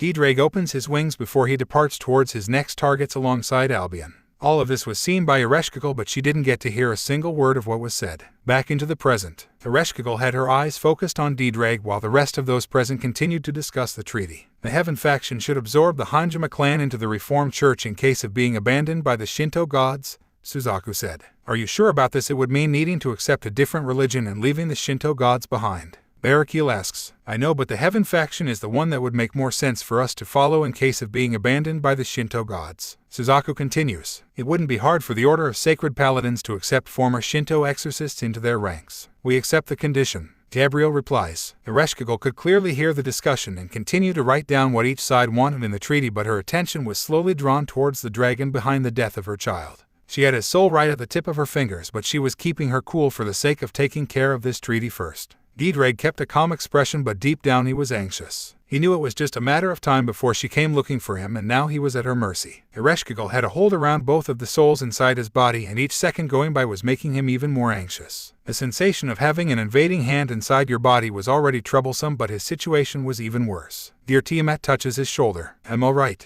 Ddraig replies. Tiamat doesn't seem to believe him and turns her eyes towards Gabriel. Gabriel, I think we can finish the treaty with what we have already discussed. Gabriel looks around the table and notices the tension between Ereshkigal and Ddraig. Right, Suzaku, Barakil, Ejuka, Serafal, I think we have what we need. We should move along into signing the treaty. Ejuka nods. I think so. Ereshkigal, could you read the conditions of the treaty? If that's what you want. Ereshkigal puts the quill down and grabs the treaty in her hands. The conditions of the treaty are the following. The clan Hanjima and the alliance won't fight, betray, or do anything that could hurt the other side of the treaty. If other Shinto clans or even the Shinto gods choose to go against the alliance, the clan Hanjima needs to take the side of the alliance on each occasion. The alliance should offer their help and resources if the clan ever needs them, but the clan needs to communicate all information necessary before the alliance moves any resources to help the clan. Everyone nods. The alliance wanted this and Suzaku wasn't going to argue against it. They needed to be on the same page at all times, and the clan was going to benefit from an ally such as the alliance. If a member of any side ever breaks the first condition, the souls of those involved will be taken by Ereshkigal and be punished by her for all of eternity. This will affect all of those sharing the of the Hanjima and any official member of the alliance, no matter who they are. The members of the Hanjima clan tremble in fear after hearing the condition. The members of the alliance were confident in this treaty because Ereshkigal's power was capable of making sure that everyone followed the conditions of the treaty or faced harsh consequences. They were putting their souls on the line just to make sure that nobody ever tried to stab each other in the back. In case of either side of the treaty finding themselves in trouble, the other side should offer their aid, be it war or any kind of mission. Cooperation between each other should be possible. Everyone wanted to make sure that each side could count on each other. Cooperation and firm relations with other factions was a goal that the alliance wanted. The future needed to be much different than before, and the fewer enemies they had around by the time Trihexa got out of its prison, the better it would be for everyone. If the Shinto gods abandon the clan, the Heaven faction will absorb the clan into their ranks. Are those all of the conditions that are going to be present in the treaty? Ereshkigal asks. Those are all of them, at least for now, Serafal says. Very well. If you ever decide to add new conditions, you'll need to meet once more with representatives of each side. Now, each representative present needs to sign the treaty with their. Just remember this, once yours is in the contract, everyone involved with your faction is going to be subjected to the conditions. Anyone who breaks any of them is going to have their soul taken by me automatically. Ereshkigal looks around while everyone nods. Go ahead. The quill and treaty start to float before it moves from one side of the table to the other. Suzaku is the first one to get a hold of the quill. As soon as the quill reaches her hand, several spikes grow out of the quill before they pierce her hand and a small amount of her. Suzaku flinches for a second but doesn't let go of the quill. For the future of the clan, Suzaku signs the treaty. As soon as her touched the stone, all of the other members of the clan started to feel the same dark hands reaching deep into their bodies. The power of Ereshkigal was in full motion now. The quill and don't continue to move around the table until it goes back to Ereshkigal's hands. The treaty has been sealed. You're now bound under my power. Don't try to find any loopholes or push your luck by being stupid. I will get your soul and I'll make sure that you regret ever signing the treaty. You can get up now. Everyone starts to get, but Ereshkigal points her finger towards Ddraig. Stop right there, you bastard. You're going nowhere. It's time for you to pay. Ddraig feels the dark hands around his two souls, which makes it dangerous for him to move away. The dragon is forced to sit down in the chair once more. Ereshkigal, this is not the time, Tiamat argues. Tiamat, you won't take this away from me. Ereshkigal starts to drag Ddraig into the inside of her shadow alongside the table. Everyone moves away from the area except for Tiamat, Serafal, and Gabriel. Akino, who's looking from the sidelines alongside Tobio, and the rest can't believe what she sees. Ereshkigal, release him now, Serafal says while trying to free Ddraig from the chair. The other girls try to approach the goddess, but Ereshkigal sinks into her shadow before anyone can touch her. If you want him, then come for him, Ereshkigal calls out to them from within the inside of her shadow. Ddraig, get up of the chair. You know what can happen down there. Gabriel says, I can't. Get out of here and let me take care of the rest. I promise to come back. This was bound to happen at some point. Ddraig says, oh no, you don't. Get up, you idiot. She might kill you if I leave you on your own. Tiamat says as she sinks alongside Ddraig. Gabriel, Serafal, get out of here and let the other ones know. Both girls look at each other and shake their heads. You're not going into her domain on your own, Tiamat, Serafal says. We need her and the two of you. So, we're going to figure this out together. Gabriel turns her sight towards the remaining members of the alliance. We're going to be back. Just let the other ones know what happened. Ajuka nods. Be careful. Don't kill her and find a way of calming her down. Leave Uriel and the rest to us. Barakil tells them. Ddraig hangs his head in defeat. I'll see you on the other side. Ddraig then completely sinks into the shadow. The trio looks at each other before sinking as well. All of them have disappeared into the deepness of Ereshkigal's shadow. The shadow also disappears after a few moments. Location, Ereshkigal's personal realm. The girls began to open their eyes and began to look around only to find themselves in a dark cavern that was barely illuminated. They found no signs of Ddraig. Is this her realm? Serafal asks. It is. Welcome to the personal realm of Ereshkigal. Her shadow is a completely separate dimension that she completely controls. Gabriel explains. And how do you know that? Serafal says while touching a wall to make sure it is real. Pantheons are usually secretive about their affairs, but a few things do get out once in a while. When Nurgle was finally released from this place, he described his whole experience, and that information reached other pantheons. Time moves differently in here, and depending on what she wants, we might be here for much longer. We need to make our way down to the deepest level and talk to her, or we might be trapped in here for years without realizing it. Gabriel creates a lantern with her powers and begins to walk into the darkness. Let's move. Let's hope that he is all right. We can't let him die. Serafal begins to follow Gabriel. I won't let him die. No, here, and not after I got so close to him. Dear, don't die on me a second time. Tiamat joins the rest. Please be safe. Nobody really knew what awaited them in this place. What time is it now? Is it daytime? Is it night? How long has he been here? He tried counting the hours, but that didn't help in this weird realm. Time was distorted, and he couldn't know how many days had gone by since he was dragged into this place. The Welsh dragon opened his eyes once more to the shining flowers that surrounded him. He was stuck in that same chair while Ereshkigal's powers kept a hold over his two souls. Even the slightest movement or usage of power meant immense pain for the two souls, and Ddraig knew that he didn't want to force his partner to endure that kind of pain for too long. I got to give it to you, Welsh dragon. You're the first one that has ever made her this mad and is still breathing to tell the tale. A voice attracted the attention of the dragon. Then he began to hear a set of steps close by. The steps got closer, and before long a single male began to take form before appearing before him. His skin was pale and bluish. His whole body was muscular and tall, but a birdcage sat in place in the middle of his while it held a small blue flame. His golden hair extended throughout his back, while on top of his head were two small pointy black horns. His face was rough, but a friendly smile helped his appearance. So, you're still trapped within her claws. Enkidu, the wild man, Issei says while looking at the man in front of him. Yes, my soul is hers for the rest of eternity. I got used to being here as her guard after the first 500 years, but let's talk about you. You messed up, Welsh dragon. You went ahead and killed her son. She has been waiting many years for a chance to punish you. Centuries have gone since you got sealed inside the boosted gear. She waited patiently for you to escape that jail so that she could get her revenge. The booster gear users were lucky. If any other god had been in her place, the first of those users would have been tortured in the worst way possible just for being the host of their target's soul. And Kiddo explains while he analyzes the body of the dragon.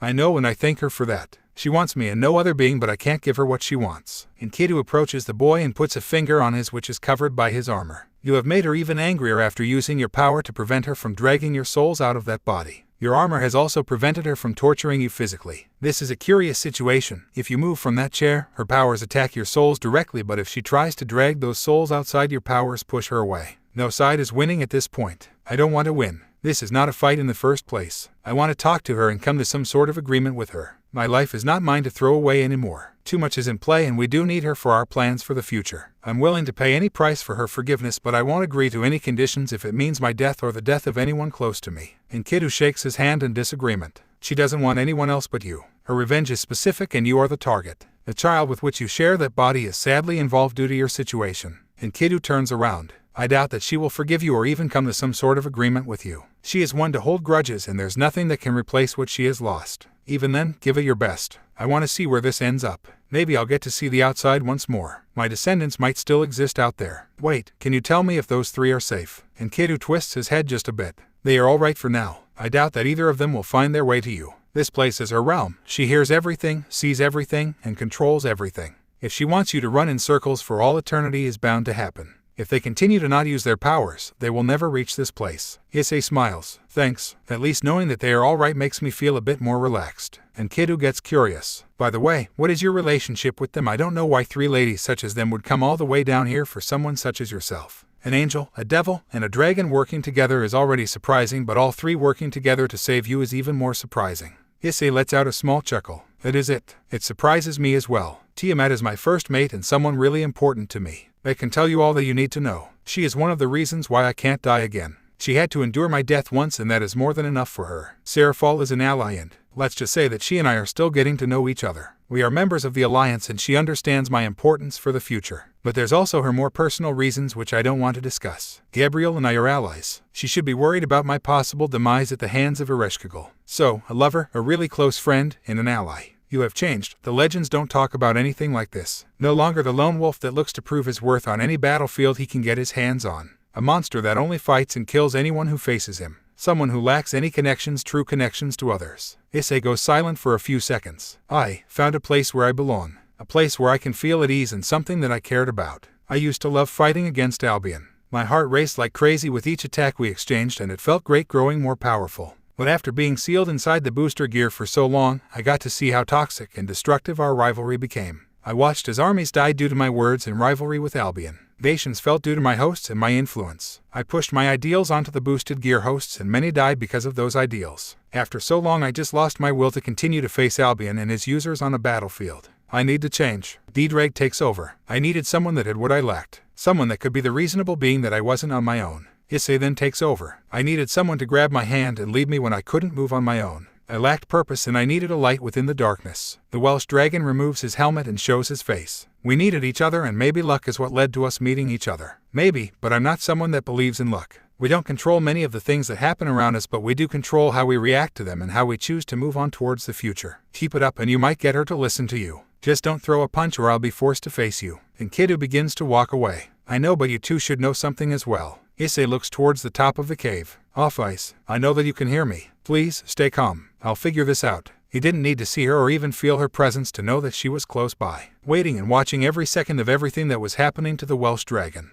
One wrong move from Ereshkigal and everything could be over before any resolution could be achieved. Meanwhile, Tiamat and the girls. The cave continued to extend on for what seemed like forever. The path would either turn or twist in different directions while also dividing itself into different paths from which they needed to choose the right path. This has to be the worst kind of possible situation we ever found ourselves in, Seraphal said as they continued to walk through the cave paths. How long has it been? 3 days? 4. Maybe 2, but I can't be sure. This is her realm and whatever she wants will happen. Gabriel replied. We just need to continue until we find the depths of this place. It's easy to say that, but we have continued for a long time and we have yet to find any signs of the depths. Ereshkigal is not making this easier for us. Is her grudge this deep? Does she hate Issei that much? Seraphol turns her face towards Tiamat. She does hate him with all of her soul. The two of us have discussed what gods were most likely to attack him, and amongst a list of at least 14 gods she was number 2. Tiamat looks tense. He killed her child, her only child. As someone who has become a mother, I can tell that I wouldn't forgive anyone if they ever hurt Tosca or any children of ours. The aura around her increases as soon as the idea of Tosca getting hurt comes out of her mouth. The love of a mother for its child is one of the strongest forces. Be it one that has been born or one that has been adopted, a mother's love is something that can be either precious or a strong driving force for the worst kind of actions. We can expect the worst of her when it comes to her revenge, Gabriel argues. So, talking to her won't be possible, Seraphol asks. No. When we started to discuss which god of the death should we try to recruit, he didn't think twice about approaching Ereshkigal. She had 2,000 years to attack him while he was still sealed inside the boosted gear, and yet she didn't. She is one of the most reasonable gods around, and even if she still holds a grudge against him, there's still a small chance of her listening to our words. If we had tried to approach Osiris, Yama, Hades, or any of the remaining gods of the dead, the chances of them ever joining the alliance would have been 0. She is our only choice, Tiamat explains. Our only choice, our only way of increasing our chances of defeating Trihexa.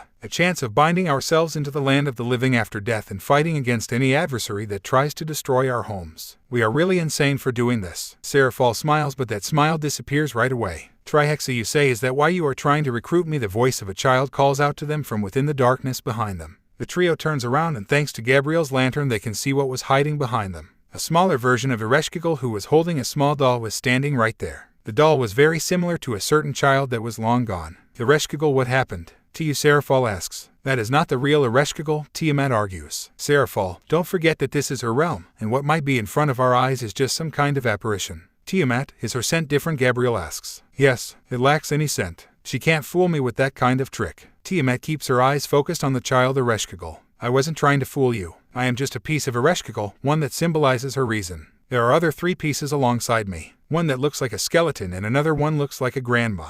Us 3 form the real Ereshkigal. Child Ereshkigal explains. How can we trust what you said? Seraphol asks. You don't need to trust me, but all of this is due to Ddraig's actions. If he hadn't killed my child, I wouldn't be in this state. My rage, sadness, and anguish when Nanazu was killed were too much for me to handle. My realm has become unstable since then, and the real me isn't able to stay together while inside of this place. I am the one that is trying to accept what happened and move on. The one that looks like a skeleton wants revenge, and the one that looks like a much older version of me wishes to see Nanazu again. Child Ereshkigal replies. Is something like that even possible? Seraphol looks at the other 2. Father did separate his whole being into 3. Ereshkigal separating into 3 within her realm due to her emotions going out of control is not impossible. Gods are all different, but that also leads to unique cases. Child Ereshkigal, can you help us reach the place in which Ddraig is found? Gabriel asks the child. No, at least no until you answer a few of my questions. Child Ereshkigal looks at the 3 girls. You asked me to join the alliance, and several times I said no, but you keep insisting without giving me a reason. It almost seemed like the desperate cries of children. So now, can you confirm for me that this is about Trihexa? The girls look at each other for a few moments before Seraphol starts. 1 year and 6 months ago, during the initial days of the alliance, Shiva visited us. His visit came with certain visions regarding Trihexa's freedom and other calamities that would mean the end of all of us. 3 calamities which include Trihexa. To face those 3 calamities, we started certain preparations, such as the strengthening of the Welsh dragon as our ace against all of those calamities. A dragon which has been blessed with the powers of Great Red and Off-Ice is someone who is capable of becoming a monster that can match Trihexa. Seraphol explains. But we know that only one being is not enough to face the future, and if any of our strongest members die or lose their bodies, we are going to be left without any forces to face the calamities. We need you to make sure that the alliance continues even after the calamities, but to also bind our death warriors to the land of the living. We want to break the circle of life for as long as possible. Gabriel says, you want my contracts of the death and my ability to manipulate souls with ease. Breaking the circle would mean disrespecting the whole meaning of life. Are you insane? Child Ereshkigal asks. We are, Sirzech, Adjuka, Michael, Azazel, us 3, every single one of our strongest members is needed on the battlefield no matter what. With or without a body, we each need to fight until the very end. If any of us dies, we need a way of not just saving souls but also bringing them back into the battlefield. We are ready to begin all the preparations necessary to make sure that our strongest members continue to fight until the very end. We are ready to sacrifice ourselves for the future. Tiamat explains. This has to be the most insane plan I have ever heard. My powers are not that great, Child Ereshkigal argues. We're ready to make sure that your powers are capable of this. Heaven, Grigori, and us devils are joining forces to make sure that something such as this is possible. We just need you on our side. Gabriel gets on her knees. For the sake of the humans and heaven. For the sake of the devils and other beings such as yokai and other beings of the supernatural world. Seraphal joins as well. For the dragons and all of those that aren't capable of protecting themselves. Please, Ereshkigal, bear these sins with us. We are ready to pay the price and protect you from any enemy, so just take our hand. Tiamat stretches her hand out to Ereshkigal. Ereshkigal goes silent for several moments. Her mind thinks for several moments. What if I said I want to recreate my faction? Is the Alliance willing to protect them and never allow another war such as that one to ever happen again? The Alliance goal, in the long run, is to prevent any more wars such as that one from ever happening again. One war is enough, and we as members are willing to make sure that your plans become a reality. If you ever have any more children in the future, we will make sure that none of them ever dies on a battlefield unless the child desires to fight alongside our forces. Gabriel explains. Ereshkigal looks into their eyes and remains silent for some time. Can I do this? Can I really start a family once more, Nanazu? Can I move on without you, my child? Ereshkigal walks past the trio. Follow me. You'll need to convince my other copies down before I can give you an answer. Know this, the one that wants revenge won't be easily convinced. Ddraig might not be able to escape my skeletal self. My anger has grown over the past 2,000 years, and words might not be enough to stop her. The trio stands up before they replied. We know, but we have hope in him. If it comes down to a fight, he'll be fine. You three are idiots if you think he is going to be fine. Are your feelings towards him blinding your minds, Child? Ereshkigal asks. Yes, I might love him, but he is the most capable when it comes to fights. He won't die a second time no matter what. Tiamat says with a calm smile. Love, I wouldn't call it that at this point, but yeah. Issei Welsh is our ace, and he won't lose to anyone, especially after his training sessions with Shiva. Seraphal joins in. But when it came to Gabriel, the Seraph wasn't able to answer. Her face was completely red and she was trying to hide her face behind her wings. Love me loving the Welsh dragon? That's impossible. Father, please forgive her for saying such things. Pure, you have to stay pure, Gabriel. The memories of that conversation in which he told her about what he wanted to do to her if he let his instincts go wild was still fresh on her mind, and any comment that could imply a relationship between both of them would instantly make her blush. Is she fine, Child? Gabriel asks. She is. Just let her cool off. Don't make jokes like that in front of her. Well, let us move on. He is waiting for us, Tiamat says. Back to Issei. While our trio continues to descend, now being accompanied by an unexpected child, the Welsh dragon finds himself once more at the mercy of a being driven only by anger. Her skeletal body dragged herself through the field of flowers while holding a large black needle in her hands. I'll make you suffer until the end of time. I'm sorry for the child that shares a body with you, but I won't forgive you. Tears fell from her eye sockets. This pain is yours to endure, and I won't let anyone take this away. You beast, a monster without a heart, you don't deserve any of my forgiveness. You'll die in this place, and your soul will endure all of my rage for the rest of eternity. Issei braced himself for what was about to happen as the grudgeful goddess approached him. Ereshkigal, talk to me and we can figure this out. We don't need to turn towards violence. Silence, screams skeletal Ereshkigal before she rushes in and tries to stab the needle into the of Issei. Sparks fly in all directions as the needle tries to pierce the armor. Issei uses his powers to repel the needle, which leads to the hands around his soul gripping tighter around them. I'm sorry, partner. Well, get out of this one somehow. I'm ready for it, Ddraig. Let's pray that our voice reaches her before Offais loses her cool. Ddraig, if you don't kill her soon, I'll do it myself. Figure this out or she'll face the consequences. The small voice of Offais reached his ear, which told him that her patience was close to being gone. Hunting for your dreams, Galneus. The countdown continued as the fate of Ereshkigal hung over the edge. Let go of her pain and anger or be killed by Offais. The group of females continued to advance through the cave system while following the small goddess. The paths became narrower, darker, colder, and dangerous as the floor itself seemed to be falling apart. Don't look back and do not look under you. We need to continue forward and reach her, Ereshkigal said. Easy for you to say. You're already used to this. There's an endless void below us. I don't think that our wings can help us escape if we were to fall in there, Seraphal said after looking at the void for a second. I'm sorry. This whole place is unstable, and I try to put all of my attention on keeping the souls safe instead of worrying about the other parts of the realm. They are my responsibility, and even if my power inside this place is incomplete, I can't overlook their safety, Ereshkigal admits. Gabriel stays silent for a few moments before she talks. You've been dealing with this problem for all of this time. Why didn't you ask the other dead gods for help? Gabriel, us death gods might work in the same field, but we are not friends. Hades, Osiris, Anubis, Hel, Yama, Mot, and the rest only worry about the task at hand. Each one keeps their own problems to themselves and separate their personal affairs from work. We don't share anything. Heck, not even Orcus is that close to me, and we have been practically partners since the beginning of the cycle of souls. Since the fall of my pantheon, I have been alone most of the time. alone with my thoughts, feelings, and regrets. And Kiddu is here with me and the rest of the souls, but he is a musclehead most of the time. He is not the greatest listener either, Ereshkigal admits. I just keep everything in, and slowly but surely that led to my other two selves' creation. I'm sorry, Ereshkigal. You had to endure all of this because of our war. Gabriel is stopped by Ereshkigal. The girl turns around and holds her hand up. The war happened. All of us lost something, but we need to continue to move on. I need your help if I want to continue on. You don't need to apologize for the deaths of Ishtar and the rest. Hachiman was the one that killed my grandchild and daughter-in-law, but he's already dead. Ddraig is alive now, but we're going to figure that out after we take care of my other selves. Understood. Her eyes showed no emotion, but there was complete sincerity behind them. The sincerity of a child that was trying to continue to move towards the future and needed help. The girls could see that, and Tiamat was the one to put it into words. All right, let's continue on, Ereshkigal. My mate is waiting for us, Tiamat says with a smile. But tell me something, what's the place that we are trying to reach? Ereshkigal turns around. A place that was once filled with happiness and memories. The house in which I raised my son. The old family home within my realm. The group continued to walk for a few more moments before they reached the exit of the cave system. The eyes of the girls were focused on the view before them. A spacious field that had a few trees with black leaves, black grass, a twilight sky that was cracked like some kind of mirror. And in the middle of all that, a small home stood up.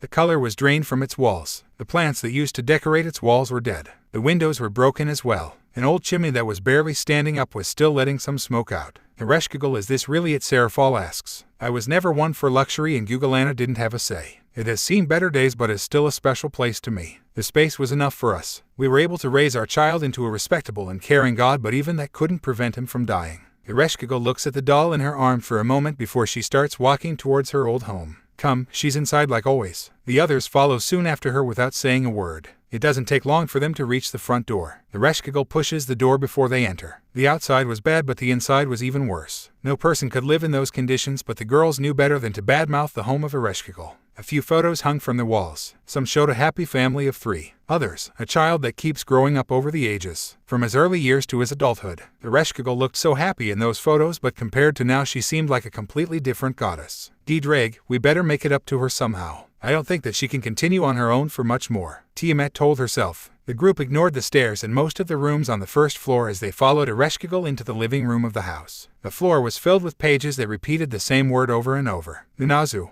There were also many dolls that were similar to that of child Ereshkigal. But the eyes of each of the ladies present were quickly drawn to the figure that sat in front of the fireplace. A long old black dress that had seen better days adorned her body. She had her back turned to them, but her long wild hair told everyone who she was. Child Ereshkigal began to approach the figure without saying a word. The floor creaked with each step. After a few moments, the much younger goddess reached her other self and sat down next to her. Hi, older me. I came to visit and brought a few visitors with me, Child Ereshkigal said. The much older Ereshkigal didn't reply. Her hands were softly caressing a Nunazu doll. Child Ereshkigal turns her face towards the trio. Try your best. I can't reach her. The trio looks at each other, but Gabriel takes the initiative. Let me try first. All yours, Serafal and Tiamat reply. The seraph approaches the 2 goddesses and sits next to the oldest one. Gabriel's eyes are then shocked by what they saw. The face of the older Ereshkigal lacked eyes. Scars around her eye sockets told her what happened to her. She did it 1 day ago. Her eyes always come back since she's not the original me. After they come back, some time passes before the cycle repeats itself. Child Ereshkigal explains. Father, this is true insanity. Gabriel was pretty shocked, but she kept her calm attitude. Ereshkigal, I'm Gabriel, one of the children of the Bible God. I'm here to try to help you. The older Ereshkigal doesn't react and just continues to caress the doll. Ereshkigal, I can tell that you're in pain. The war took him away from you, just like it took our father and many of my fellow angels. Gabriel looks into the fireplace. I can still remember it clearly. 3 of my fellow angels stained each battlefield I went into. I was sad, angry, and losing my strength to continue. The war was a mistake that we can't take back. I can say that now after a long time. We lost too much and gained nothing except for pain and regrets. Gabriel looks into the flames of the fireplace. After father died, we didn't know what to do. We were children without a leader, children without guidance. Heaven was close to crumbling, but in the most crucial moment, Michael, Raphael, Uriel, and I decided to act before it was too late. We couldn't wait, and our other siblings, the humans, were going to need us even if father had created plans to keep them safe. Gabriel reaches out and touches the shoulder of the older Ereshkigal. I can understand that you want him to come back. He was your child, the most important being in your life. He was born from you. You watched him grow and care for him. That's a connection that I can't understand completely since I'm not a mother, but I can understand the feelings that you symbolized. We want to bring the past back, to regain our past happiness, to laugh and enjoy the time alongside our dearest ones, but we can't. Gabriel watches as the older Ereshkigal's hands stop caressing the doll. We can keep them in our hearts and remember them for as long as we're alive, but we can't stop living. For the sake of those that are no longer with us, we must continue and maybe try to regain that same connection once more. You are still alive, Ereshkigal. You can still offer that same love to a new child, but this time we'll make sure that the child lives for as long as you do. I'll put my life on the line to make sure of it, so please come with us. Allow yourself to be a mother once more. The Nazu would be happy if you find happiness once more. As soon as Gabrielle stops talking, her senses react to the imminent danger. Her hands move to catch a pair of levitating scissors that tried to pierce her neck. This strength, is this due to us being inside her realm? The older Ereshkigal uses her powers to increase the strength behind the levitating scissors. She pushes them much closer to the neck of the seraph. The silent rage of the goddess was incredible. Don't you ever try to claim that you know what he wanted. Ereshkigal stops. Seraphal calls out. She tries to move, but Tiamat stops. The Dragon King shakes her head. She had only one card at her disposal at this time, and she hoped that it worked. Ereshkigal, Ddraig told me the truth regarding his death. His last words. Tiamat calls out to her. Both goddesses turn their faces towards her. I can tell you what I know right now, but both of us know you wouldn't believe them. If you come with us, you can ask Ddraig himself. So please stop this and come with us. The Nazu's last words might free you from this pain. Please listen to us and stop. We're not your enemies. Tiamat says. Time seems to stop for a few moments. Nobody can say anything for some time. The eyeless goddess remains motionless for a few moments before she makes the scissors disappear. The Nazu words. My child. The eyeless goddess begins to stand up. Her hair covers her face in eye sockets. I need to reach Ddraig. Leave me to him. The trio sighs in relief while the younger Ereshkigal seems a bit more relaxed with the outcome. Give me your hand, older me. We need to reach the other us if we want answers. The older Ereshkigal relents. Like a pair of sisters, both goddesses are ready for departure. Gabrielle stands up and approaches the other two. Are you alright? Seraphal asks. I am. Getting almost stabbed by scissors is new to me. We must move. Ddraig is waiting for us. Gabrielle replies. Right. Ereshkigal, we follow you once more. Tiamat says. Let's go then. And with those words, the group departs once more with a new member with them. Meanwhile, Ddraig, the Welsh dragon, was trying his best to find the best way out of this situation, but the last Ereshkigal wasn't making it easier. Ereshkigal, stop this madness. I won't let you kill me, but I won't attack you. The Welsh dragon calls out to her to see reason. But this Ereshkigal was driven by an impressive amount of anger. Anger that was all directed at him. Never forgive. Never let the sins of the past be forgotten. Ignited the flames of judgment. The mark that symbolizes your end. The sinful torn that will pass judgment until the sinners. Stigmata of endless punishment ignite once more. As soon as the chanting ends, the needle on her hand starts to change. Several eyes pop up throughout the whole needle alongside crimson symbols. The eyes turn towards their target, which in this case is the Welsh dragon. A sinister aura starts to emanate from the needle as it tries to pass Ddraig's defenses. This is bad. I need to find a way out. The instincts of the dragon react to the needle. I won't let you escape. I won't forgive you. Face the consequences of your actions. The skeletal goddess tries her hardest to pierce the of the dragon. Ddraig can feel the hands tightening the grip around his souls. Sinner, monster, you only know how to cause pain. I know. My child didn't do anything to you. I know. You don't deserve a second life. You should have been destroyed alongside all of the other victims of the war. The mind of the Welsh dragon is filled with all the deaths he has caused over the years. Some were his enemies, others were his victims. Many were killed due to his influence, so many deaths. But even with all that, he knew that he couldn't let himself die, not anymore. He needed to do something drastic, something that could end this, so his mind came up with the only solution. Your anger, your desire for revenge, I can understand all of it, Ereshkigal. I'll apologize as many times as needed. I killed your child not because I had something against him, but because he asked me to put an end to his life. He couldn't face his actions, and that made me feel irritated. Lies Nanaza would never. Ereshkigal tries to speak, but Ddraig interrupts her. If you promise me that you're going to stop attacking this body and give my souls back, I'm willing to face your judgment. Offeyes, don't try to stop me, and please don't attack her. Everything will be alright. The dragon calls out to the Gothic Lolita as a way of preventing more violence. Offeyes appears shortly after next to the dragon. Ereshkigal is surprised, to say the least. Just kill her and let's get out of here, Offeyes says. Not everything should be fixed through violence, Offeyes. I promise that I'll be back, so just wait a bit longer. You can trust me. Offeyes grows silent and her eyes show a bit of anger. You better come back to me or I'll kill her. Ddraig nods and turns his sight back to Ereshkigal. Take my soul and judge me based on my memories. See everything there's to see. I trust you with it. Ddraig gives up. The armor disappears alongside all of his power, giving the needle a clear path to his souls. Ereshkigal doesn't waste the opportunity and pierces his while screaming her heart out. The pain is unbearable. Tears escape from his eyes as the needle reaches deep and pierces both souls before it starts to extract them. After a few moments, a soulless body is left in the chair while the skeletal goddess holds two souls on the tip of her needle.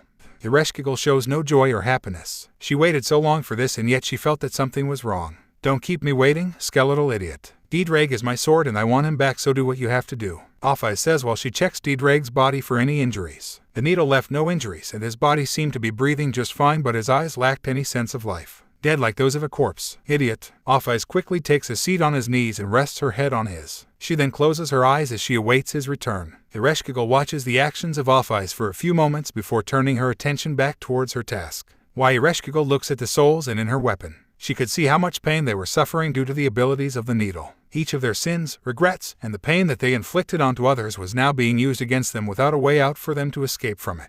Do you really think that I'll forgive you after passing judgment upon you, or is there something else that you're hiding? The skeletal goddess thinks for a few more moments before deciding to look into their memories. Her free hand reaches deep into the inside of the brightest of the two souls. When she reaches what she was looking for, her body goes completely stiff. Her eyes don't move or react, nor does a single sound escape her body. She becomes frozen due to some unknown reason. With this new development, the field of flowers grows silent once more as Issei awaits the return of her sword and provider. Some moments later, the group had finally reached the field of flowers. This is a really beautiful place if you take the time to take it in, Serafal says as they walk through the field. I appreciate the comment. It is a place for the dead to rest after all. Child Ereshkigal replies as she leads the group. But we have no time to waste around. I fear that my other self might have done something stupid. It is too quiet for my taste. I can detect his scent around and there's no. He has to be safe, Tiamat says with confidence. The group continues advancing for a few more moments until they reach their destination, but their eyes can't believe what they are seeing.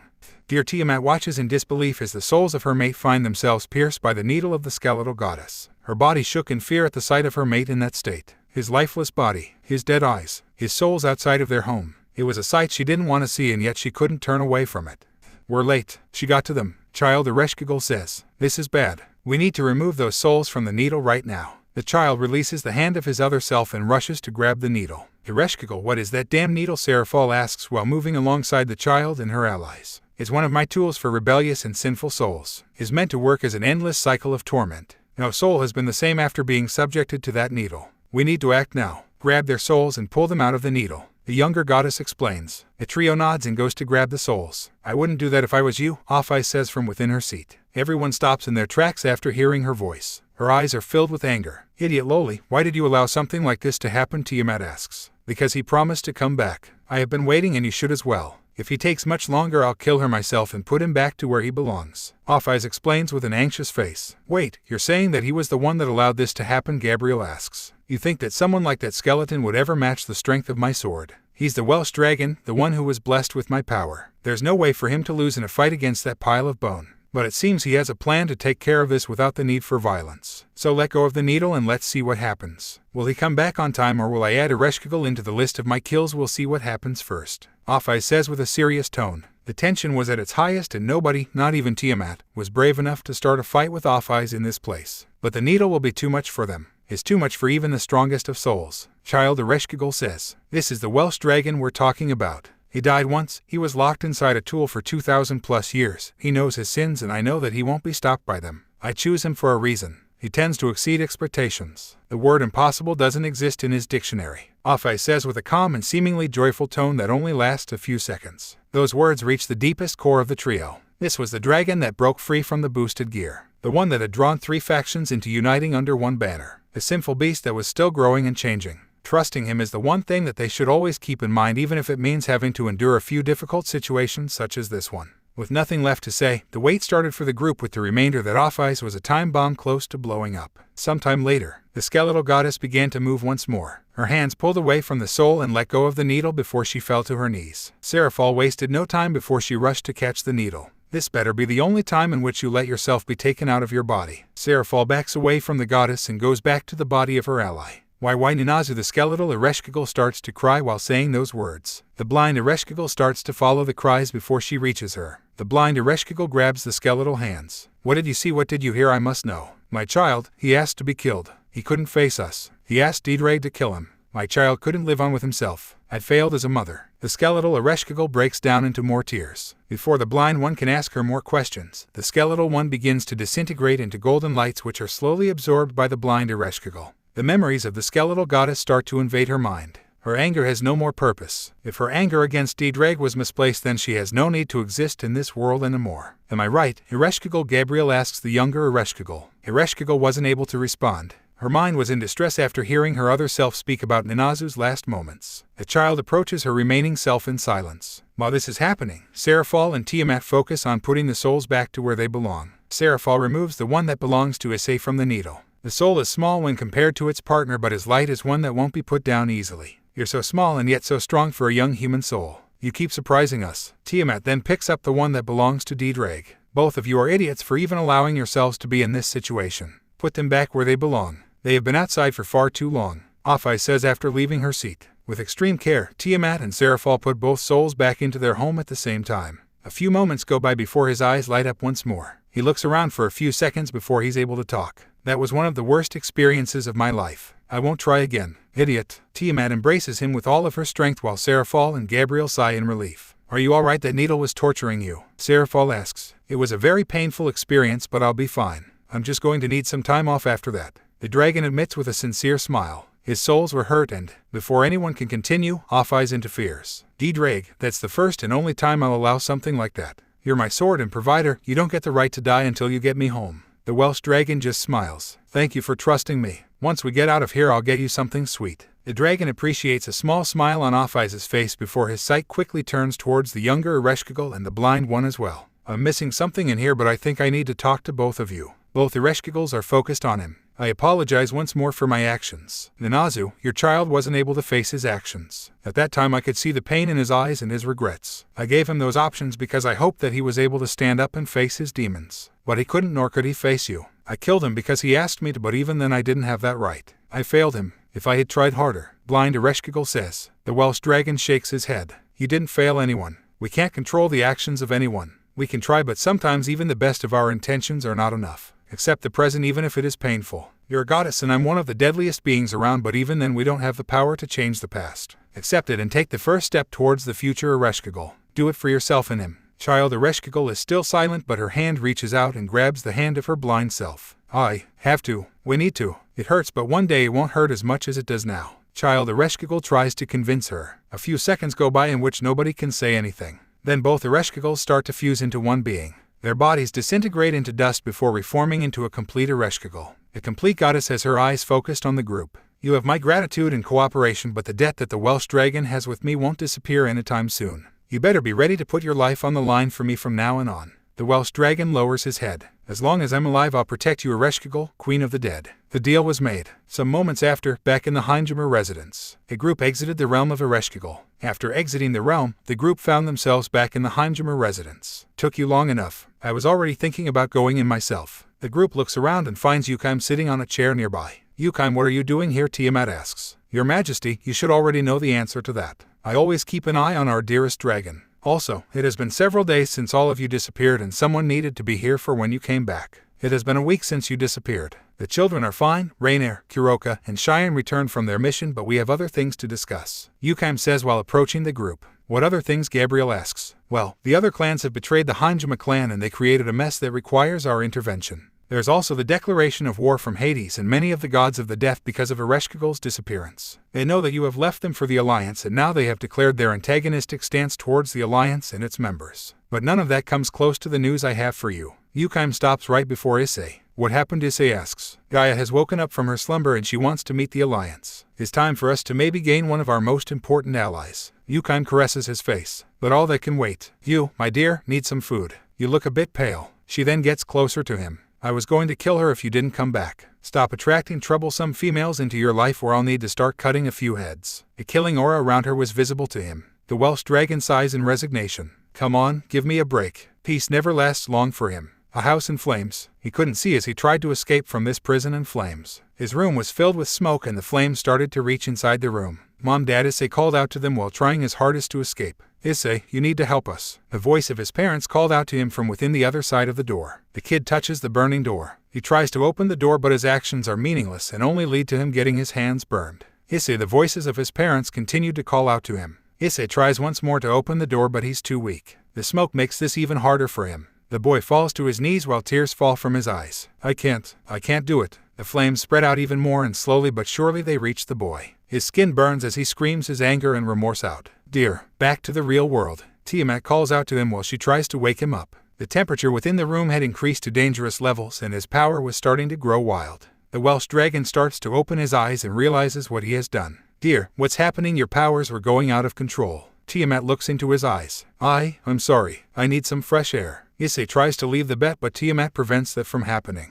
The dragoness embraces him. You're not going anywhere. Yukon was right. You look even paler than before. That needle brought something back to the surface, and not even having two souls is helping you. Talk to me. I'm here for you. The Welsh dragon grows silent. His body shakes as his memories of that night come back to haunt him. I killed them. I'm the reason behind their deaths. I only know how to kill. I only bring misery to those around me. Tiamat feels a few of his tears on her skin. The connection between the boy's soul and the one of the dragon was strong. Their memories and emotions were deeply connected. This meant that any regrets became much more impactful for the Welsh dragon. She could see that, so she tried her best to calm him down. We can't change the past, my dear, nor can we control everything around us. But their deaths were not your fault, never forget that. You're the Welsh dragon, you know which beings have been your victims. You're not only capable of killing, but you have also saved others, so don't think that you're just a killer. I'll make you remember that as many times as needed. Issei feels her embrace tightening around him while she eases the top of his head. The warm embrace she is offering him is enough to make him relax and close his eyes once more. He was too tired, but Tiamat's embrace was enough to make him go back to sleep once more. Sleep peacefully, my dearest idiot. Tiamat then went back to sleep once more. Next morning, the children of the house began to get up before they began with their morning routines. Tosca and Kuroka were the first ones that met each other on their way to the bathroom. Morning, Tosca said with a sleepy face. Is someone tired after yesterday's training? Kuroka asks with a silly smile. Easy for you to say when you're the one that has more experience when it comes to combat, but no. I'm still worried about the old man and the rest. We haven't gotten any news about them. Tosca admits. Tosca, pay attention to your nose. Don't you smell something? Kuroka says with a small smile. What? Tosca stops herself and focuses her attention on her sense of smell. The strong scent of her mother and father quickly invade her nostrils. I'm an idiot. You're just tired. I heard them arrive really late last night. I didn't get up, but I heard their voices. The mission seemed like a success based on Rainer's voice. Seems like Serafal and another lady decided to stay for the night as well. Kuroka explains while they continue to walk towards the bathroom. Another lady is that lady the goddess Ereshkigal? Tosca asks. Most likely. Well, who gets the bathroom first, you or me? Kuroka asks. Wait, aren't you curious about her? There is a goddess in our house, Tosca argues. Tosca, you should be used to this already. Your father attracts females to this place without even trying, and I was already expecting her to live with us based on her importance for the alliance if she decided to join us. Now decide, who gets the bathroom? Tosca cites. You're too carefree. Take the bathroom, but be fast.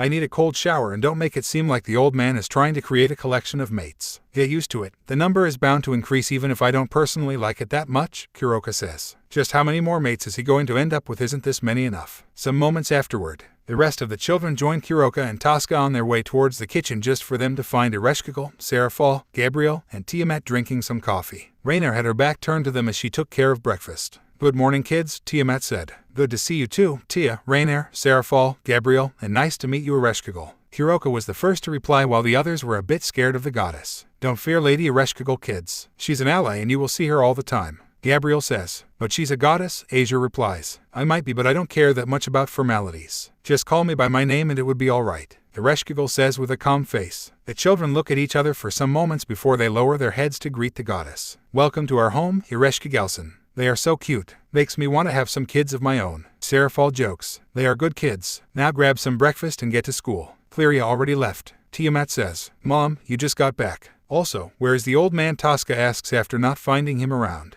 He's sleeping, and once he gets up he's going to be gone for a few more days. I'm sending him to England so he can relax a bit. Gabriel, Serafal, and I are also going to be away because of a mission, so I won't get to see you for some days. Follow Rainer's instructions while we're away. Tiamat says with a calm tone. But you just got back. And what happened to Big Bro? Gasper asks. Is he injured? Valerie joins in. Can I do something to help him? Asia doesn't stay silent either. Some of us need to travel to Greenland to meet another goddess. We're representing the alliance. In the case of your brother, he just needs some fresh air. He's dealing with a personal situation. He's fine, but he needs some time off. Tiamat thinks that some time with LeFay will help him. Gabriel explains. But once he's back he might take all of you on a small mission. So look up for that. Now, get moving. School should be your main priority for now. Serafal smiles as a way to ease the worries of the kids. The kids stayed silent for a few moments before they decided to trust the adults, but Kuroka was really curious, so she decided to wait until the kids left to get the answers she needed. After the kids left, we need to know what's happening, Kuroka says while putting her coffee mug away. Ereshkigal summons the needle. This needle tortures the souls that it pierces with its past sins, regrets, and painful experiences. I pierced both of his souls with it, and like it was to be expected, it had some after effects on him.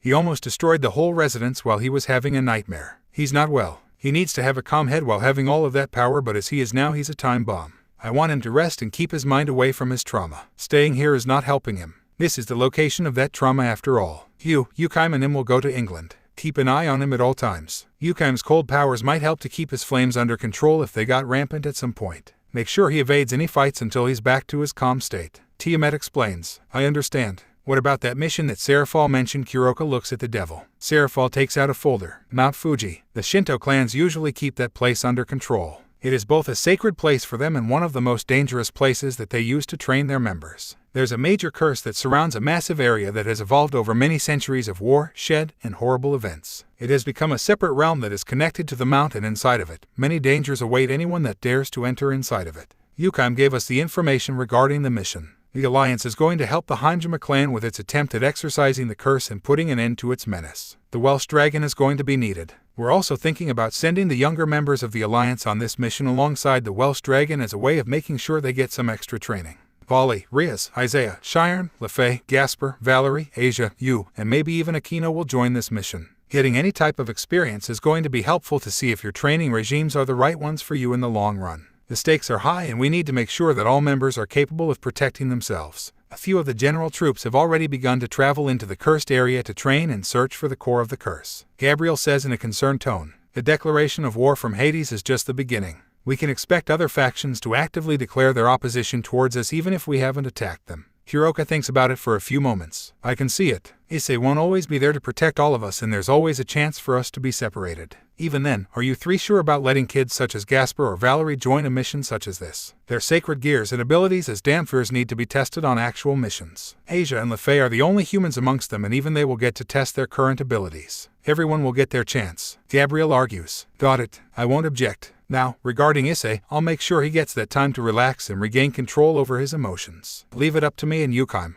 Kuroka says with a confident face. I trust you, kitty cat. Well, Rainer, I leave the rest of the kids in your hands. Make sure they're ready for the mission once he's back. Tiamat says. Rainer bows. As a maid, I will always accomplish my task. Tiamat then turns towards Ereshkigal. You can stay in this residence from now on if you feel like it. Also, if you feel like it, do join my dearest when the mission starts. There's bound to be souls trapped inside that cursed area and your skills will be helpful. I was already expecting it. I'll see when the day comes. For now, I need some rest. Thanks for allowing me to stay here. Ereshkigal says. It is our pleasure. Gabriel, Serafall, I'll meet up with you two in a few minutes. Tiamat stands up. We'll be waiting, Serafall replies. The group watches as Tiamat walks away in silence. She worries about him. I never expected somebody to worry so much about Ddraig. Ereshkigal admits. It is her mate and they had known each other for a long time. He has changed a lot and I do believe it has helped their relationship to grow even more. Gaining that second soul has been the best thing that has happened to the Welsh Dragon. I keep an eye on almost all of his moves and I can tell you that he's an outstanding male. When he's not training, he tries to have as much time as possible with the rest of the members of the house. Going out to visit different places with Valerie and Gasper, practice gardening with Asia, fishing with Tosca. He enjoys the little things and tries to live in peace. Gabriel explains. He is a great ally and a lovely friend. Maybe the most desirable guy that any woman would want as a father for her kids. Serafall admits with a small blush. He looks like a kid, Ereshkigal replies. Don't try that argument with me. We both know that gods don't care about age or appearance. Shiva looks much younger than him and he has kids. He's older than me and even older than Gabriel. And he will grow older with time, but even then appearance doesn't matter. Serafall argues. True, but don't you care about him having other women in his life? Ereshkigal asks. It is a bit troublesome, but you need to get used to that when it comes to male dragons. Look at Tannen. Every lady that wanted something with him got used to that type of relationship after some time. It's just a given at this point, male dragons don't do monogamy. I even heard through some rumors that Midgardsormr has at least 5 wives. Serafall continues. But he's always sleeping based on what I know. Kuroka joins in. I don't think that sleeping is the only thing he does. Another rumor says that he's also taking care of the young pups of Fenrir, but that's what rumors are. We can't know the truth until we see it with our eyes. Rainer says. Meanwhile, Tiamat, the dragoness, enters the room. As soon as she did, she found her mate still asleep. The room was a bit colder for her taste, but that was helping him to sleep. She approaches the boy before she starts to caress his face. There, can you hear me? Tia, the boy replied. How are you feeling? A bit better. That's good. Look, I'm leaving with Gabriel and Serafall. We're going to visit Gaia on Greenland alongside the others. I don't know how long it will take, but I'm sure it will be all right. For now, I want you to go and visit Lefay for a few days. Fresh air and different scenery will help you to calm yourself. We both know that in this state any fight would be a dangerous bet. Take the time to enjoy the time with her and get your emotions under control. Can you do that for me? Tia looks into his green eyes. The child looks back into her azure eyes. He is silent, but his mind can understand her worries. I'll do it. Tiamat closes the distance and gives him a, I'll miss you. I'll miss you too. Be careful. Dummy, I'm the one that is always worrying about the safest option. I know, just don't join a fight you can't win. Don't worry, I'm smart enough to evade any conflicts with Typhon if he does show up. A fight with a Godslayer is not one I'll join without you around. Take care, Tia. You too, my dearest idiot. I'll see you later. An hour later, Issei looked at himself in the mirror. His white suit with silver flowers made him look fantastic, but his face was still a bit pale. We need to get this under control, Ddraig says. The dragon raises his hand and tries to summon a bit of his power. The flame is irregular and it seems too dangerous to even use in a fight. I know, I need to accept it and cut that part of my past. Issei closes his fist. The boy turns around and walks out of his room without looking back. His steps are firm and yet there's still a sense of doubt surrounding him. It doesn't take long for the boy to reach the living room. Yukime and Kuroka were waiting for him alongside Rainier. You ready? Kuroka asks. I am. Rainier, I leave the house and the kids to you. Take care of them and anything else that might happen. I trust you, Issei says while looking straight into her eyes. Rainier nods. I know. Please take care of yourself, my lord. Even the strongest need time to take care of their health. I know. Yukime, Kuroka, I'll be in your hands. Issei looks at both girls. Leave it to us, Yukime replies with a calm and caring tone. As someone who wanted to know everything surrounding him, she knew that this small trip was a very delicate one. No fights or situations which can increase his stress. I'll make sure that you're back to your calm self. Well, I'll transport us to the Pendragon residence. Well, see you later, Rainier. Kuroka uses her power and creates a magic circle. In a matter of moments, the trio disappears, which leaves Rainier with a concerned face. I pray that you're able to find peace with it, my lord.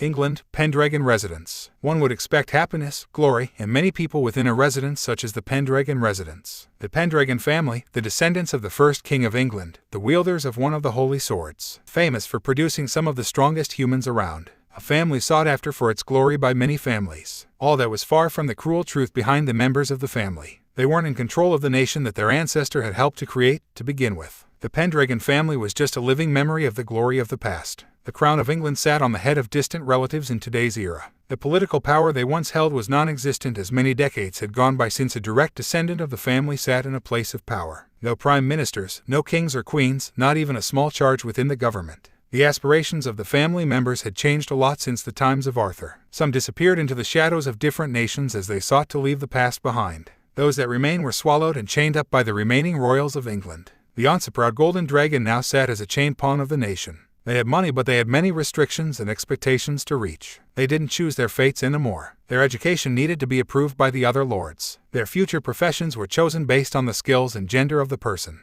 Even their names were chosen for them in most cases. Each new lord was chosen amongst the children of the past generation. A boy was raised with careful attention and no mistakes were to be made or drastic consequences were to follow. His siblings, be it girls or boys, were then married off to whatever family the other lords choose. Like livestock on a farm, the Pendragon descendants were sold off to those that offered the biggest incentives. Money, international connections, payments for favors, etc. There were many stories about members of the family being sold or given as gifts to suitors who were interested in the family. That fate was awaiting our dear LeFay until a certain event happened. The bride of a dragon, a jewel that was already owned by an adversary they couldn't fight. A princess that was bound to disappear when the time came. Many were the comments of the lords when the news reached their ears. They argued with each other and even accused others of planning this. LeFay was a witch, but she still held importance to the lords of England. We have this beautiful girl that could be the wife of your kid. She's a that could give you wonderful kids. Just imagine showing her off to your friends. So many suitors, so many connections and power to be gained. None of that was possible anymore as a dragon. The Welsh dragon in person was something you couldn't dare to oppose. Do you remember the day in which the Vatican was burned down into the ground, the tragedy in which the old heads of the Catholic Church were killed? The one responsible for such an event is not well known, but those that know the truth could never hope to fight those crimson flames. No atomic weapon could ever hope to make a scratch on him. In a world in which gods exist, few human weapons could ever make a scratch on a being such as the Welsh dragon.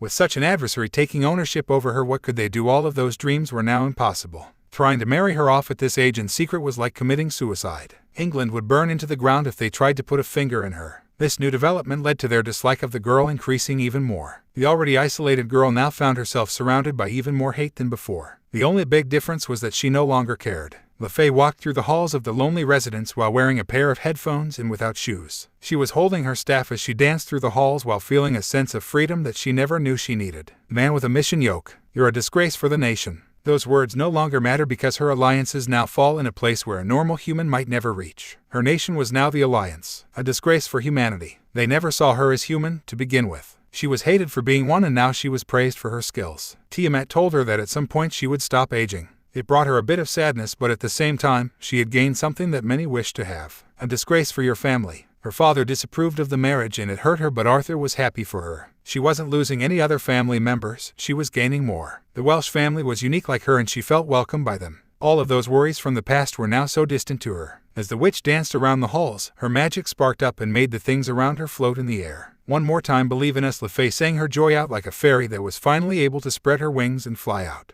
While this happened, the cameras around the home tracked her every movement. In another part of the house, Arthur watched and heard his daughter singing. A warm sensation that he had lost a long time ago invaded his, although he couldn't show it. My fairy, your mother would be so happy if she saw you like this. An old diary sat on his desk alongside 2 necklaces. Each one held a copy of an old picture. Arthur took the 3 items and put them inside a small box that held 3 letters. Catalia, Marie, my cage is getting close to being broken. Tristan has set out and he promised to come back one day to put an end to this story. I have started to dream about it. About that cage that opens up after so long and lets me fly once more. Once more like in that field, Catalia. Arthur closes his eyes and reaches out while smiling. His hand tries to grab something and yet he's unable to. A tear rolls down his eye. Marie, will you join me alongside Catalia when the time comes? In that field, in which I can finally rest. The phone on his desk starts to ring. The head of the family lets a few more tears out before he recomposes himself. His stern and cold face came back. He hides his emotions once more and then picks the phone up. Yes, we found some tracks. Arthur, you better be telling the truth. Don't hide anything from us or we promise that we're going to make him regret ever daring to step outside that home. I have no leads, Your Majesty. Arthur didn't tell me anything on the day of his disappearance. He left nothing in his room. No personal diary, no notes, no plans. He left with no money or sword in his hand. Not even a change of clothes. He disappeared like a ghost. Arthur, you better not lie to us. We tracked you down when you did the same thing back in the past. We taught you a lesson that time and we can make the same thing happen again. I know that, but here's the thing. Arthur has no love for nobody. A cold teen that barely shows appreciation for his sister. He loves nobody. Other lies. Lie, Tristan. Hide all of it, so that nobody can ever hurt her. That's what I taught you, my child. The only lesson that you still follow. Thus continued the call for at least 10 more minutes. Meanwhile, Elaine continued to take care of today's lunch while thinking about a certain blonde who left while holding a coffin. I promise to come back to you once the time is right. Don't look for me. Don't send me letters. I'll be all right, but if I ever need help, I'll reach out to my brother-in-law. He trusts my path and he's someone they can't touch. Those were his last words as he disappeared into a portal with an unknown destination. 3 months had gone by since then and every day she would think about him. Arthur, are you really fine? Are you eating well, sleeping all right? Elaine kept asking herself many similar questions. Her attention was then drawn towards the magic circle that appeared before her. Elaine watched as 3 figures appeared before her. Lord Welsh. Hi, Elaine. Excuse us for coming to visit without calling first. Issei says with a small smile. Elaine, nice to see you again. This is Yukime. You have seen her, but this is the first time you two have met formally. Kuroka says while presenting Yukime. Yukime bows. A pleasure. The pleasure is mine, Elaine replies back. You came to visit LaFay, right? Yes. Can I go and look for her? Issei asks. Go ahead. Just follow the singing and you'll find her. Elaine pays close attention to his face and detects something. Issei bows and walks right past her. The trio watches as the boy disappears. Something happened. Kuroka-sama, can you tell me what happened? Elaine asks. Take a seat. This happened not too long ago. Kuroka says. Back with LaFay. LaFay continued to sing her heart out as her magic made her float alongside the items around the halls. The young girl was feeling so happy and free that she didn't even notice the presence of her husband nearby. The dragon didn't take long to track her voice. In a residence where only 3 people currently live, sound travels far. She's going well. Issei pushes one of the floating flower pots to the side and places himself right under the girl. Now, how should I bring her down? My tail might be a good option. The dragon summons his tail like his daughter usually does when she's home and stretches it out to grab the singing witch. The tail twists itself around her waist before it begins to pull her down with care. LaFay has her eyes closed and doesn't realize what's happening until it's too late. Her body is grabbed by Issei and shortly after she opens her eyes look straight into his for a few seconds before she realizes the situation she's in. So cheerful singing witch, maybe music is your destined path. Does the life of a magic idol appeal to you? I know someone with the right connections. Issei awaits her answer. LaFay is silent and her face begins to glow red with embarrassment. As she tries to cover her face with her hat. LaFay screams and her magic reacts to it. Every flower pot and floating item goes back to the floor without breaking. LaFay, come on. You have a beautiful voice. I did enjoy the event. Issei replies in a happy tone. But, you weren't supposed to see that. And when did you arrive? Why did Elaine stay quiet about it? I'm so embarrassed. Issei smiles before he removes the hat. He places it on top of her head. It's all right, my cheerful fairy. I love your singing. I would like to hear more of it if you let me be present. Issei grows even more embarrassed after seeing his smile and sincere eyes. Issei, the embarrassing situation continues for some more minutes after that. In the gardens. So you recruited Ereshkigal after enduring her judgment, Issei asks while she brushes his hair. The pair are sitting under a tree. Yes, I had to relieve many things without a way of escaping. I can't even recall all of them, but that fire is still fresh in my mind. I can see that. It's still something that is haunting you. But as Tiamat Neeson said, you're not to blame. A child without the knowledge of his sacred gear is not to be blamed for the actions of a rogue fallen angel. Issei, you're not devoid of sins in your past. You have told me about them. The old Welsh dragon killed anything and everyone without giving them second chances. You have many deaths under your belt and you admit it. But the death of your parents is not one you should drag with you forever. My mom died shortly after giving birth to me. I never met her, but I can't blame myself for it. She wanted me to live and put all of her efforts into making sure of it. Issei puts her arms around his neck and closes the distance between them. Good parents like to protect their children and sometimes they also die for them. It's cruel, but as a cruel bullet we have to bite. The elder should protect the newer generations. That's a quote that I like. You're a father now? Tosca is your child, and if you died to protect her you'd feel happy about it, wouldn't you? Issei stays silent while thinking about it. Their death was also outside of your control. Don't drag their corpse alongside you for the rest of your life, my dear dragon. Allow yourself to come to terms with it. Gabriel has even confirmed their presence in heaven, so let yourself heal. They would want that for you. You're alive and that has to be their joy. Knowing that you still breathe and are able to walk in the land of the living has to make them happy, even if it involves many dangerous circumstances around you. Take the steps and walk the path that will set you free. Okay, I can try, but I won't promise anything. That's all right with me. Now, regarding my brother, have you heard anything? Nothing. Unless it is an emergency, he won't reach out to me. I gave him enough resources for him to survive in whatever place he went into. No calls mean that he's fine. Elaine, and I can't accept it that easily. It's careless of Arthur. He's good with the sword for his age, but his cooking skills. He lacks many things necessary for survival. Faye, he was preparing himself for it. You gotta trust him. His path is one that is necessary for his dreams. There's a lot that you don't know, but you'll learn when the time is right. I promise you that I'll tell you everything when the moment comes. Issei turns around and looks into her eyes. You promise? I swear on my souls that I'll tell you everything when the time comes. Issei smiles. Faye looks into his eyes and finds no signs of lies. Her arms trap his neck and she embraces him. I'm happy to have you here, my dear dragon. And I'm happy to be with you, my cheerful witch idol. The dragon jokes. Faye blushes but enjoys his warmth. Stay by my side forever. Always. Issei closes his eyes and allows himself to enjoy the cheerful energy of Faye. His souls felt a bit more at ease with her around. In a place far away, survive, said the prophet read. Some paths are darker than others. Some are more painful than others, but the meaning behind them is worth it. Some sins are necessary as we try to free everyone from a curse. Tristan Arthur Pendragon continues to walk into the unknown while wearing a black mask. His golden hair was nowhere to be seen, as a crimson red was the only thing that remained. His path was clear and he was willing to fight until he was strong enough to end the Pendragon family with his 2 hands. He only hoped for his sister's forgiveness when the time came. I'll free everyone from that accursed fate. There won't be another Lord Pendragon.